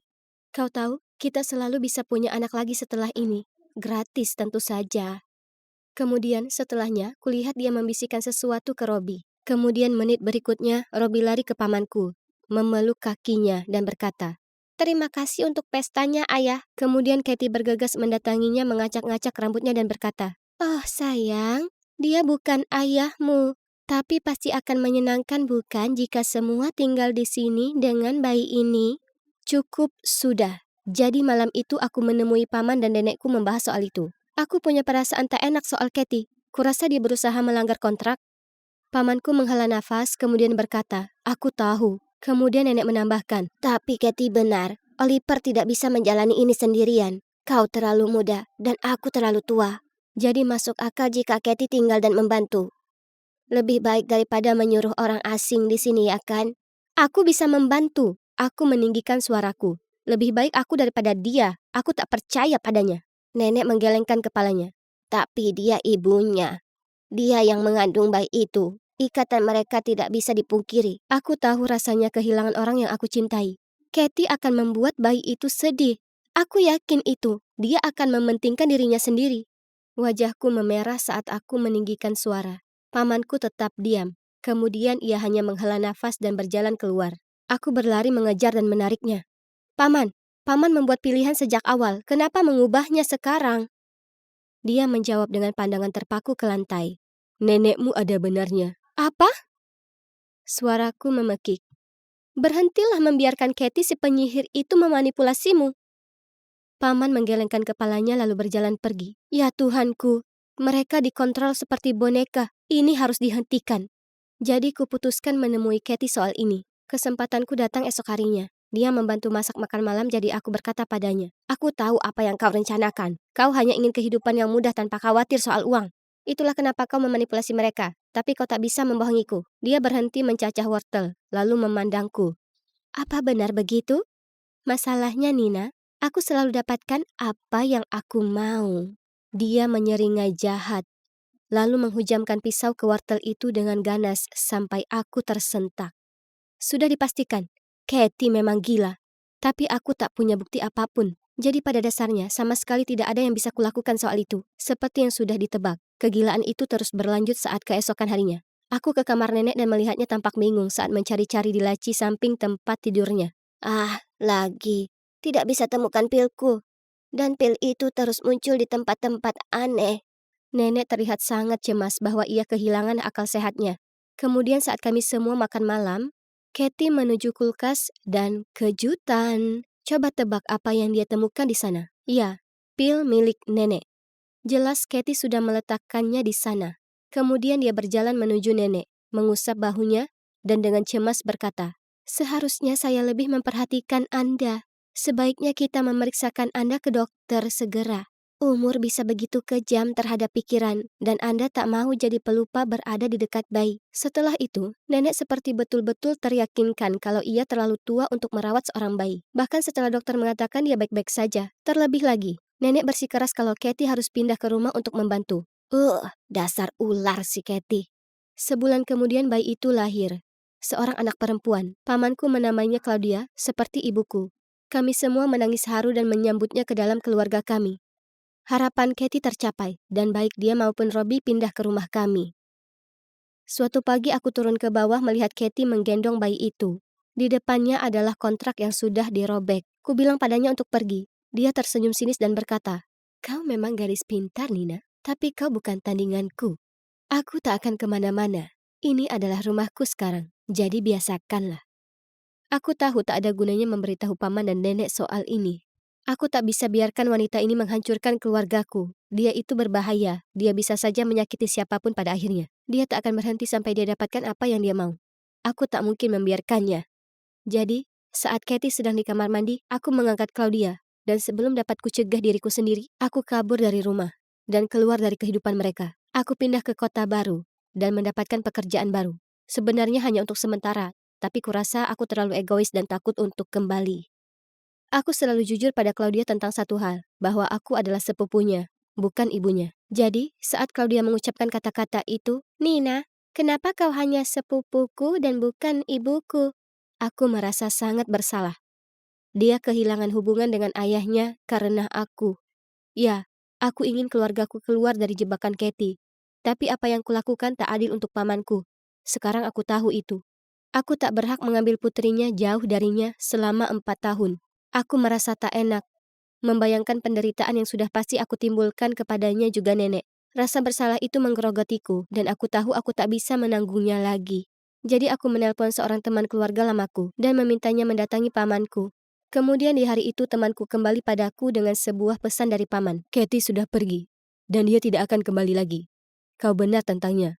Tentu saja, dia hanya mengincar uangku. Setelah kau pergi, dia tampaknya tak peduli soal Claudia sama sekali. Dan dia mengancam akan pergi ke kantor polisi dan melaporkanmu kecuali aku membayarnya.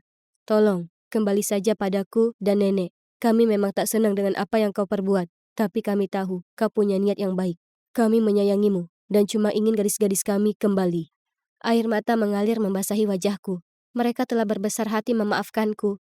Kabur bukanlah jawaban. Meski kulakukan itu dengan niatan yang baik, sudah waktunya berhenti berlari. Sudah waktunya untuk pulang. Jadi, ku amati gadis kecil yang sangat mengingatkanku akan pamanku ini.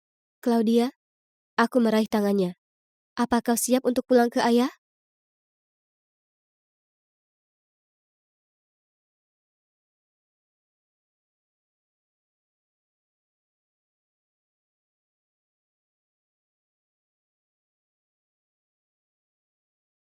Yes, tembakan di kepala.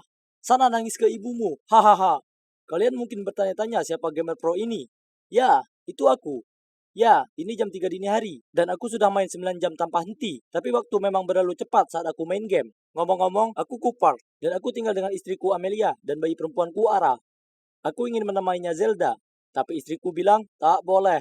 Aku cinta game dan selalu mengira game akan selalu ada untuk menyelamatkanku. Tapi sebaliknya, itu hampir merenggut semua yang kucintai. Itu semua bermula saat aku masih kecil. Orang tuaku sering bertengkar. Jadi aku dulu membuat benteng di kamarku, menyalakan Nintendo DS-ku, dan kabur ke dalam dunia maya. Kecintaan pada game ini berlanjut seiring aku tumbuh dewasa. Aku tak bersosialisasi atau semacamnya. Sebaliknya, aku bergegas pulang dari sekolah dan langsung menuju ke Xbox, PlayStation, atau PC milikku. Aku tak punya teman sungguhan. Tidak, anak yang kuajak bicara hanyalah yang sedang aku ajak main. Kemudian aku lulus kuliah, dan akhirnya bekerja sebagai insinyur sistem di sebuah perusahaan teknologi besar. Ya ampun, itu sangat melelahkan. Sesampainya di rumah, aku sangat lelah. Aku hampir tak bisa membuka mata, apalagi main game. Jadi, kusimpan peralatan gamingku di ruang bawah tanah. Tapi kemudian semuanya berubah saat aku bertemu Amelia di kedai kopi setempat. Wow, dia adalah gadis tercantik yang pernah kulihat. Kurasa dia pasti melihat sesuatu yang dia suka pada orang bodoh ini. Karena setelah berkencan 6 bulan lamanya, kami menikah. Aku tahu, gila kan? Tak lama kemudian, dia hamil. Aku sangat senang, tapi juga sangat takut. Bagaimana itu bisa terjadi? Maksudku, aku tahu bagaimana itu bisa terjadi. Tapi wah, aku jadi ayah. Lalu, saat Ara lahir, hidupku berubah sepenuhnya. Kalian tahu, bayi menyebabkan stres berat. Apa kalian tahu, kalau yang paling cepat menarik perhatian anak adalah dengan duduk dan kelihatan nyaman? Karena tiap kali aku begitu, dia mulai menangis.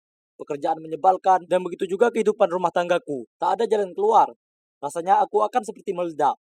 Jadi, aku pergi ke ruang bawah tanah dan menyiapkan PC-ku. Aku mulai main World of Warcraft. Rasanya luar biasa menjadi seorang druid lagi. Membayangkan main game membuatku bisa terus bekerja. Lalu ketika aku tiba di rumah, aku hampir tidak mengenali istri dan anak perempuanku dan bergegas ke ruang bawah tanah untuk bermain game. Amelia tidak senang dengan itu. Dia sering muncul dengan arah yang menangis dan menyuruhku menggendongnya. Tapi aku hanya mendengus. Aku sibuk. Lalu melanjutkan gameku. Hei, dia kan yang ada di rumah seharian, sementara aku bekerja keras. Yang harus dia lakukan hanya merawat bayi itu dan memastikan rumah tetap bersih. Mudah. Kukatakan ini padanya. Dan dia jadi marah dengan menyuruhku tidur di sofa. Hebat. Tidak, maksudku itu memang hebat. Aku bisa main video game semalaman penuh. Luar biasa. Tapi, ternyata, lebih mudah bermain game semalaman saat kalian masih SMA. Dan masih bisa tidur sebentar di bagian belakang kelas. Tapi tak begitu mudah saat kau punya pekerjaan yang menuntut. Aku ada di level 100 kelelahan. Jadi, tak heran kalau aku mengacau di kantor dan dipecat. Amelia naik pitam dan menuntut aku mencari pekerjaan yang lain. Tidak ah, aku tak mau. Maksudku, hello, tak perlu lagi bangun pagi-pagi. Tak ada deadline dan tak ada bos rewel. Hanya ada aku dan game-game kesayanganku. Di suatu kesempatan, aku sedang menuju rekor skor tertinggi saat tiba-tiba Amelia muncul dan menghalangi layar. Sayang, kau harus minggir. Aku menyentak konsol game sambil berusaha mengintip ke belakangnya.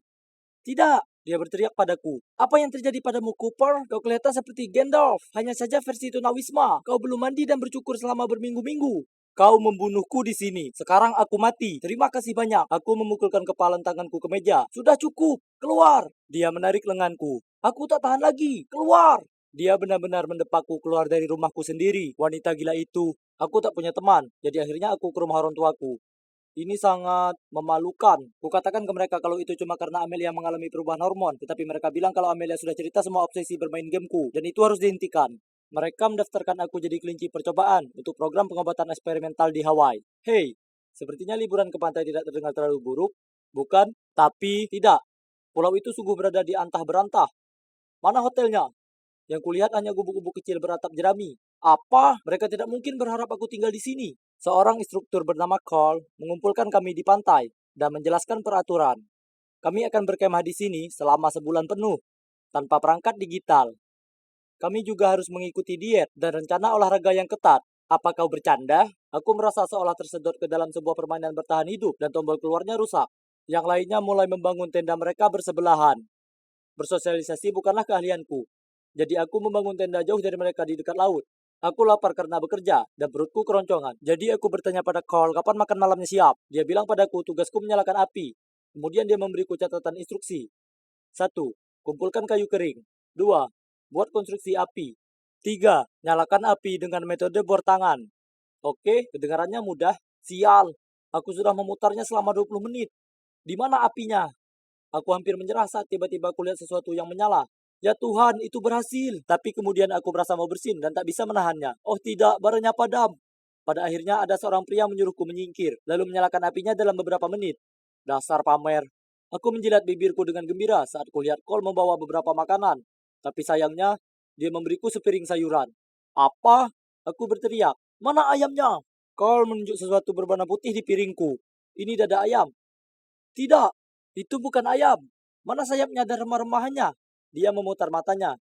Ini disebut makan bersih. Biasakan. Tempat ini adalah mimpi buruk.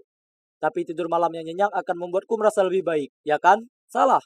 Karena tanahnya sekeras batu. Akhirnya aku tertidur.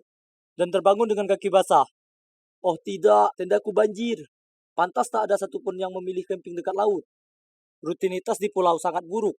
Penuh dengan aktivitas grup seperti meditasi, sepak bola pantai, dan naik gunung. Suatu hari, kami bahkan harus membangun rakit. Seperti biasa, aku berusaha keras menghindari bekerja dan bersosialisasi, tapi tak mungkin mereka membiarkanku sendiri. Jadi, dengan enggan aku berpartisipasi. Setelah rakitnya jadi, kami mencobanya, tapi tak lama, rakitnya terbalik. Dan aku satu-satunya yang tak bisa berenang. Semua orang langsung bergegas datang dan menyelamatkanku. Aku sangat tersentuh dan merasa malu karena selama ini aku egois. Jadi setelah itu, aku benar-benar berusaha menempatkan diri dan lebih bergaul. Dan aku tak akan bohong, itu tak terlalu buruk. Kemudian, malam kami habiskan dengan duduk mengelilingi api unggun dan mendengarkan semuanya menyampaikan masalahnya. Giliranku, mudah bagiku karena aku tak punya masalah. Masalahnya adalah istriku, bukan aku. Dia tak paham kalau aku punya banyak tekanan di tempat kerja dan di rumah. Jadi, bermain game adalah satu-satunya pelarianku. Semua orang bergumam dan melototiku. Kemudian pria bernama Brad mengatakan, itu tak keren bro, jujur saja. Aku sama saja. Aku ketagihan nonton acara olahraga dan menolak membantu istriku. Jadi kami bertukar tempat dan aku akan belajar betapa beratnya memperhatikan anak-anak dan merawat rumah. Aku tahu, aku harus berubah sebelum aku kehilangan keluargaku selamanya. Karena itu aku ikut program ini. Pria malang, tapi ini tak sama denganku. Entah, mungkin aku sedikit tak adil pada Amelia. Aku sedang memikirkan ini sambil jalan kembali ke tendaku saat seorang gadis bernama Brittany menyusulku. Dia letakkan tangannya di pundakku dan memilih rambutnya. Apa dia menggodaku? Aku melambaikan cincin pernikahanku di depannya, tapi dia hanya mengangkat bahu dan berkata, aku tak lihat ada istrimu di sini, datanglah padaku jika kau berubah pikiran. Kemudian dia pergi. Ya ampun, gadis ini gila. Lumayan seksi, tapi tetap saja gila. Keesokan harinya, kubuka tendaku bersiap untuk hari baru di mimpi buruk ini. Tapi, apa ini? Hah? Di sini cukup indah, seolah aku baru melihatnya untuk yang pertama kali. Pasir berkilauan, pohon kelapa melambai, pepohonan tropis yang rimbun, dan sinar matahari yang tak habis-habisnya. Amelia dan Ara juga akan suka berada di sini. Kuharap mereka berdua memaafkan aku. Aku sangat merindukan mereka. Di akhir bulan, aku tak ingin kembali pulang dan bermain game lagi. Sebaliknya, aku ingin memeluk keluargaku dan tak akan biarkan mereka pergi. Hari sebelum kami pergi, Cole memberi hadiah kami semua dengan panggilan telepon selama 1 menit. Sebesar keinginanku mendengar suara Amelia. Aku agak gugup. Kuharap dia tak marah lagi denganku. Telepon mulai berdering, tapi seorang pria mengangkatnya. Kutanya di mana Amelia, tapi dia bilang dia sedang mandi. Kemudian teleponnya mati. 1 menitku sudah habis. Siapa pria itu? Apa Amelia berselingkuh? Kami masih menikah dan punya anak bersama. Emosi, aku lari ke tenda Brittany, ingin membalas dendam pada istriku yang selingkuh. Brittany mendekatiku dan hendak menciumku, tapi aku tak bisa melakukannya. Jadi aku menghindar. Bergumam, maaf, lalu bergegas keluar dari sana. Hari berikutnya, akhirnya aku keluar dari pulau itu, dan langsung pulang ke rumah menemui Amelia. Kubuka pintu, dan melihat seorang pria berdiri di sana menggendong Ara kecilku. Beraninya dia. Aku berteriak, menjauh dari putriku. Tiba-tiba Amelia muncul. Cooper, hentikan, ini Rob. Kucerna informasi ini. Oh, tunggu, dia itu Rob, kakak tirinya. Ups, aku belum pernah bertemunya sebelumnya karena dia tinggal di luar negeri. Aku langsung menggumamkan permintaan maaf padanya. Sungguh memalukan. Kuperhatikan Amelia memandangku dengan aneh. Lalu dia berkata, wow, Cooper, kau kelihatan sangat berbeda. Oh ya, sebelum kami dipulangkan, masing-masing dari kami mendapatkan makeover, potongan rambut baru, dan bercukur, dan makan sehat serta olahraga. Artinya, berat badanku turun 9 kilo. Kurasa Amelia tak bisa tidak tergoda dengan pria seksi baru di kota ini. Dia langsung memelukku erat. Jadi, akhirnya Amelia memaafkanku karena bersikap sangat brengsek. Sekarang aku punya pekerjaan baru. Agak membosankan, tapi aku menikmati pulang ke rumah dan habiskan waktu dengan keluargaku. Dan untuk bermain game, aku masih melakukan itu, tapi secukupnya. Hanya di hari Selasa dan Kamis. Tapi, kupastikan aku mematikannya jam 10 malam, lalu pergi dan berpelukan dengan istriku. Dunia permainan memang seru, tapi aku sudah belajar bahwa ada hal yang bahkan lebih baik dalam hidup. Dan itu adalah membuat kenangan di dunia nyata bersama para gadisku.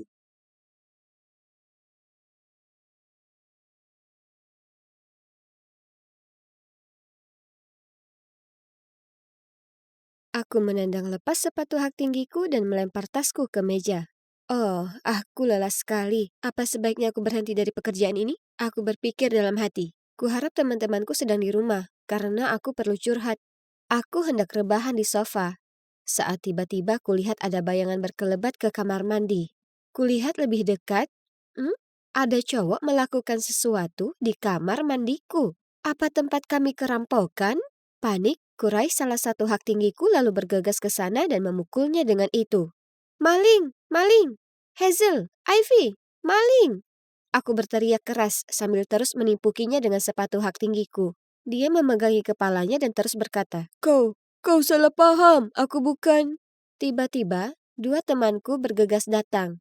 Tapi bukannya menolongku meringkus penyusup ini, mereka menarikku lepas darinya. Maya, hentikan! Hazel berkata cepat-cepat. Dia bersama kami.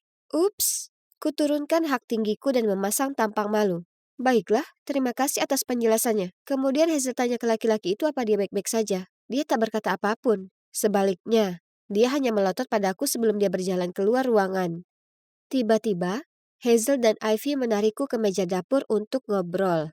Jadi, Rupanya, mereka memutuskan untuk menemukan penyewa baru dan cowok bernama Wesley inilah yang terpilih. Ya ampun, alangkah baiknya kalau mereka meneruskan padaku terlebih dahulu. Maksudku, aku kan tinggal di sini. Aku merengut ke mereka, mengatakan kalau mereka payah dan aku tak mau tinggal dengan cowok asing.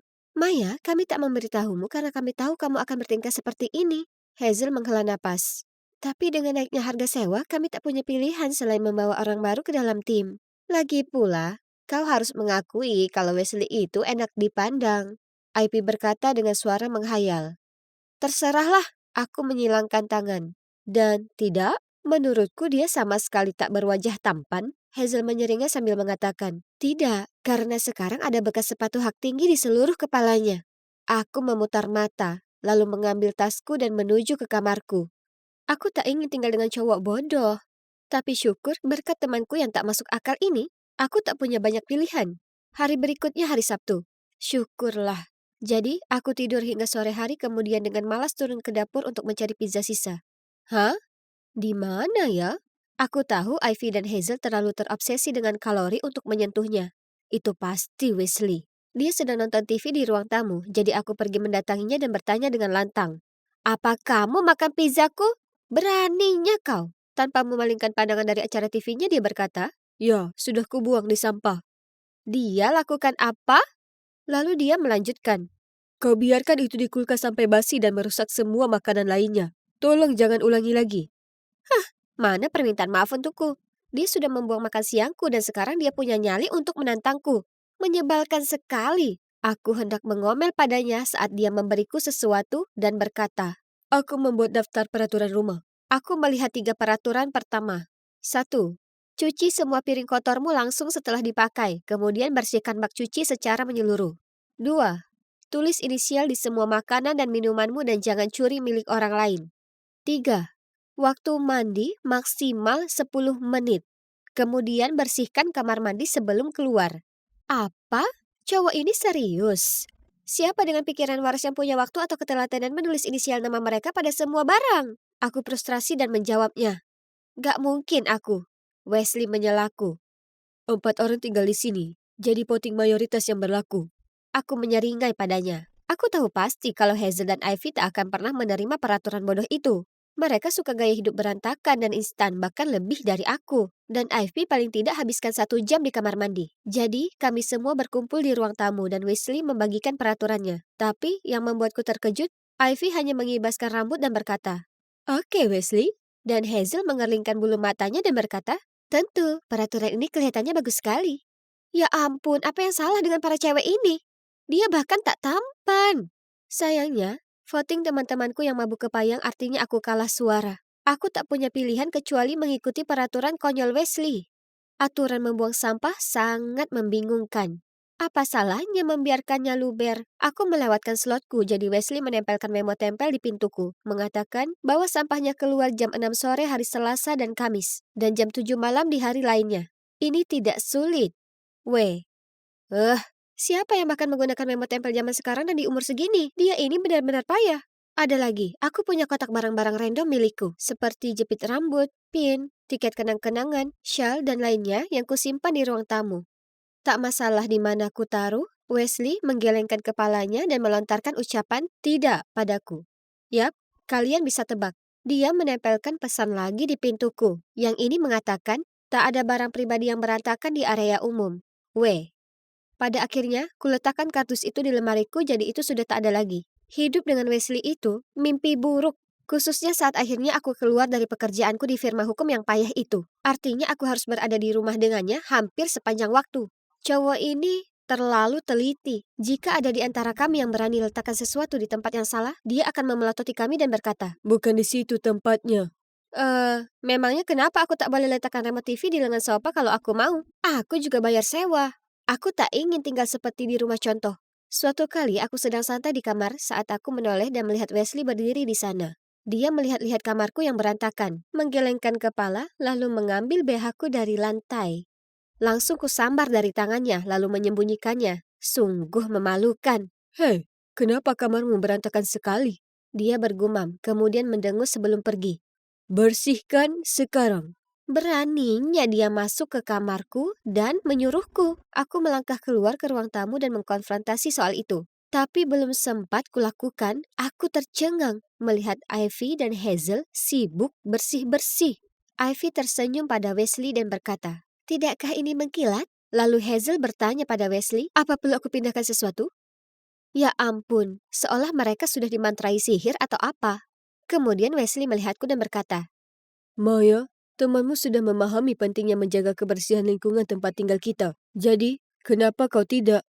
"Baiklah, jika Wesley ingin aku berubah, maka akan kulakukan. Tapi bukan dengan cara yang dia harapkan dariku. Sudah saatnya ku bawa kekacauan ini ke tingkat yang lebih tinggi."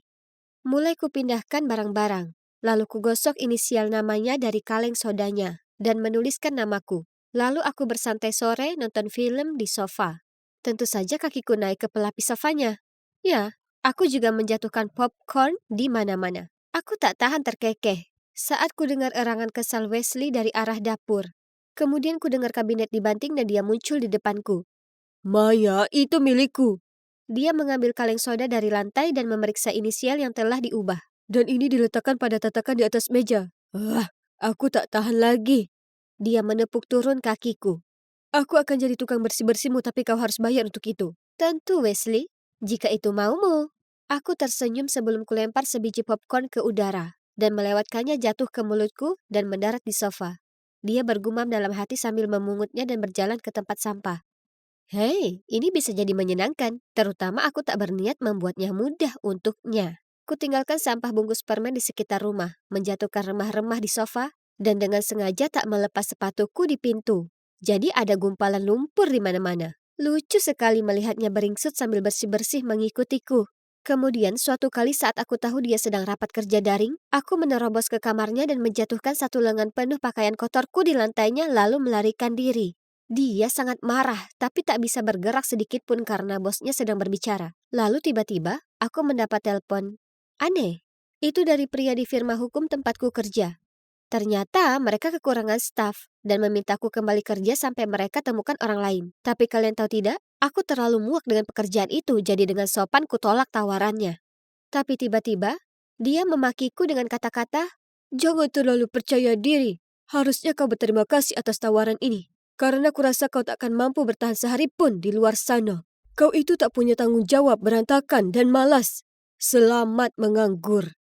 Dia lalu tutup telepon, meninggalkanku tanpa bisa berkata-kata. Aku merasa buruk. Air mata mengalir membasahi wajahku tanpa henti. Aku minta maaf soal barusan, tapi aku sedang tidak mood sekarang, Wes. Gumamku saat melihat Wesley jalan masuk ke kamar. Mungkin hendak memarahiku soal tumpukan cucian itu, tapi sebaliknya, dia duduk di sampingku, memberi tisu, dan bilang padaku kalau aku mungkin cewek paling berantakan. Tapi aku layak dapatkan lebih dari pekerjaan buruk dan bos brengsek. Percayalah pada diri sendiri, aku tahu kamu bisa lebih dari ini. Dan mungkin jika kau temukan pekerjaan tepat yang membuatmu bersemangat, siapa tahu, kau bahkan bisa jadi cewek paling rapi dan rajin yang pernah ada. Dia menggodaku untuk mencerahkan suasana. Oke, jadi sepertinya Wesley tak terlalu buruk. Setelahnya, kuputuskan untuk berusaha sedikit lebih rapi mulai dari sekarang. Tapi tidak terlalu rapi. Kemudian, dia tempelkan memo di pintuku mengatakan dia tak akan bersih-bersih untukku malam ini, karena dia akan keluar. Aku bertanya pada cewek-cewek di mana Wesley dan mereka terlihat kecewa. Karena mereka bilang dia pergi keluar, berdandan dan menyebut soal kencan. Kenapa aku merasa sesak di dada membayangkan Wesley kencan dengan cewek lain? Aku tak mungkin menyukainya, ya kan? Tidak, bagaimana mungkin aku menyukai orang yang seperti itu? Aku nonton film untuk mengabaikan perasaan aneh itu, lalu pergi tidur. Hanya saja ternyata aku tak bisa tidur. Jadi sekitar jam 1 pagi aku pergi mengambil segelas air. Saat itulah dia kembali. Aku bertanya padanya bagaimana kencannya, dan dia terlihat sangat canggung, bergumam kalau dia cuma seorang teman. Lalu dia menungguku selesai minum supaya bisa mencuci gelasku dan menyimpannya sebelum dia pergi tidur. Oke, itu sangat aneh. Keanehan itu berlanjut sampai minggu depannya. Wesley terus bersih-bersih untukku, tapi dia bahkan tak bisa menatap mataku. Dan kapanpun aku berusaha bicara dengannya, dia mengabaikanku dan bergegas pergi. Kemudian suatu kali saat aku di kamarku, ku dengar langkah kaki dekat pintuku. Aku tahu itu pasti dia dengan memo bodohnya lagi. Jadi, ku dorong pintu untuk melihatnya berdiri di sana dengan wajah memerah. kemudian berteriak padanya, "Kenapa kau menjauhiku?" Dia merona dan melihat memo yang baru saja dia tempelkan di pintuku. Dengan cepat ku baca, "Maaf selama ini aku menjauhimu. Nyatanya kau ini cewek paling berantakan yang pernah kutemui seumur hidupku, tapi tetap saja aku tak bisa berhenti memikirkanmu. W." Apa? Apa dia juga menyukaiku? Ku tarik dia ke kamarku untuk bicarakan ini, tapi dia memperhatikan kesemrawutan itu dan menggelengkan kepalanya. Itu tempatnya bukan di sana.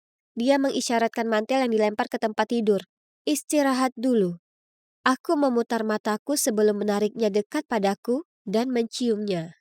Dan kami bersama sejak itu. Betapapun menyakitkan untuk mengutarakannya, ternyata cewek berantakan ini tak bisa hidup tanpa cowok dengan obsesi bersih-bersih ini. Tapi seperti mereka, hal berlawanan akan menjadi daya tarik. Siapa yang tahu kalau ikatan yang terjalin dari memo dan pizza basi bisa mengarah pada sesuatu yang lebih.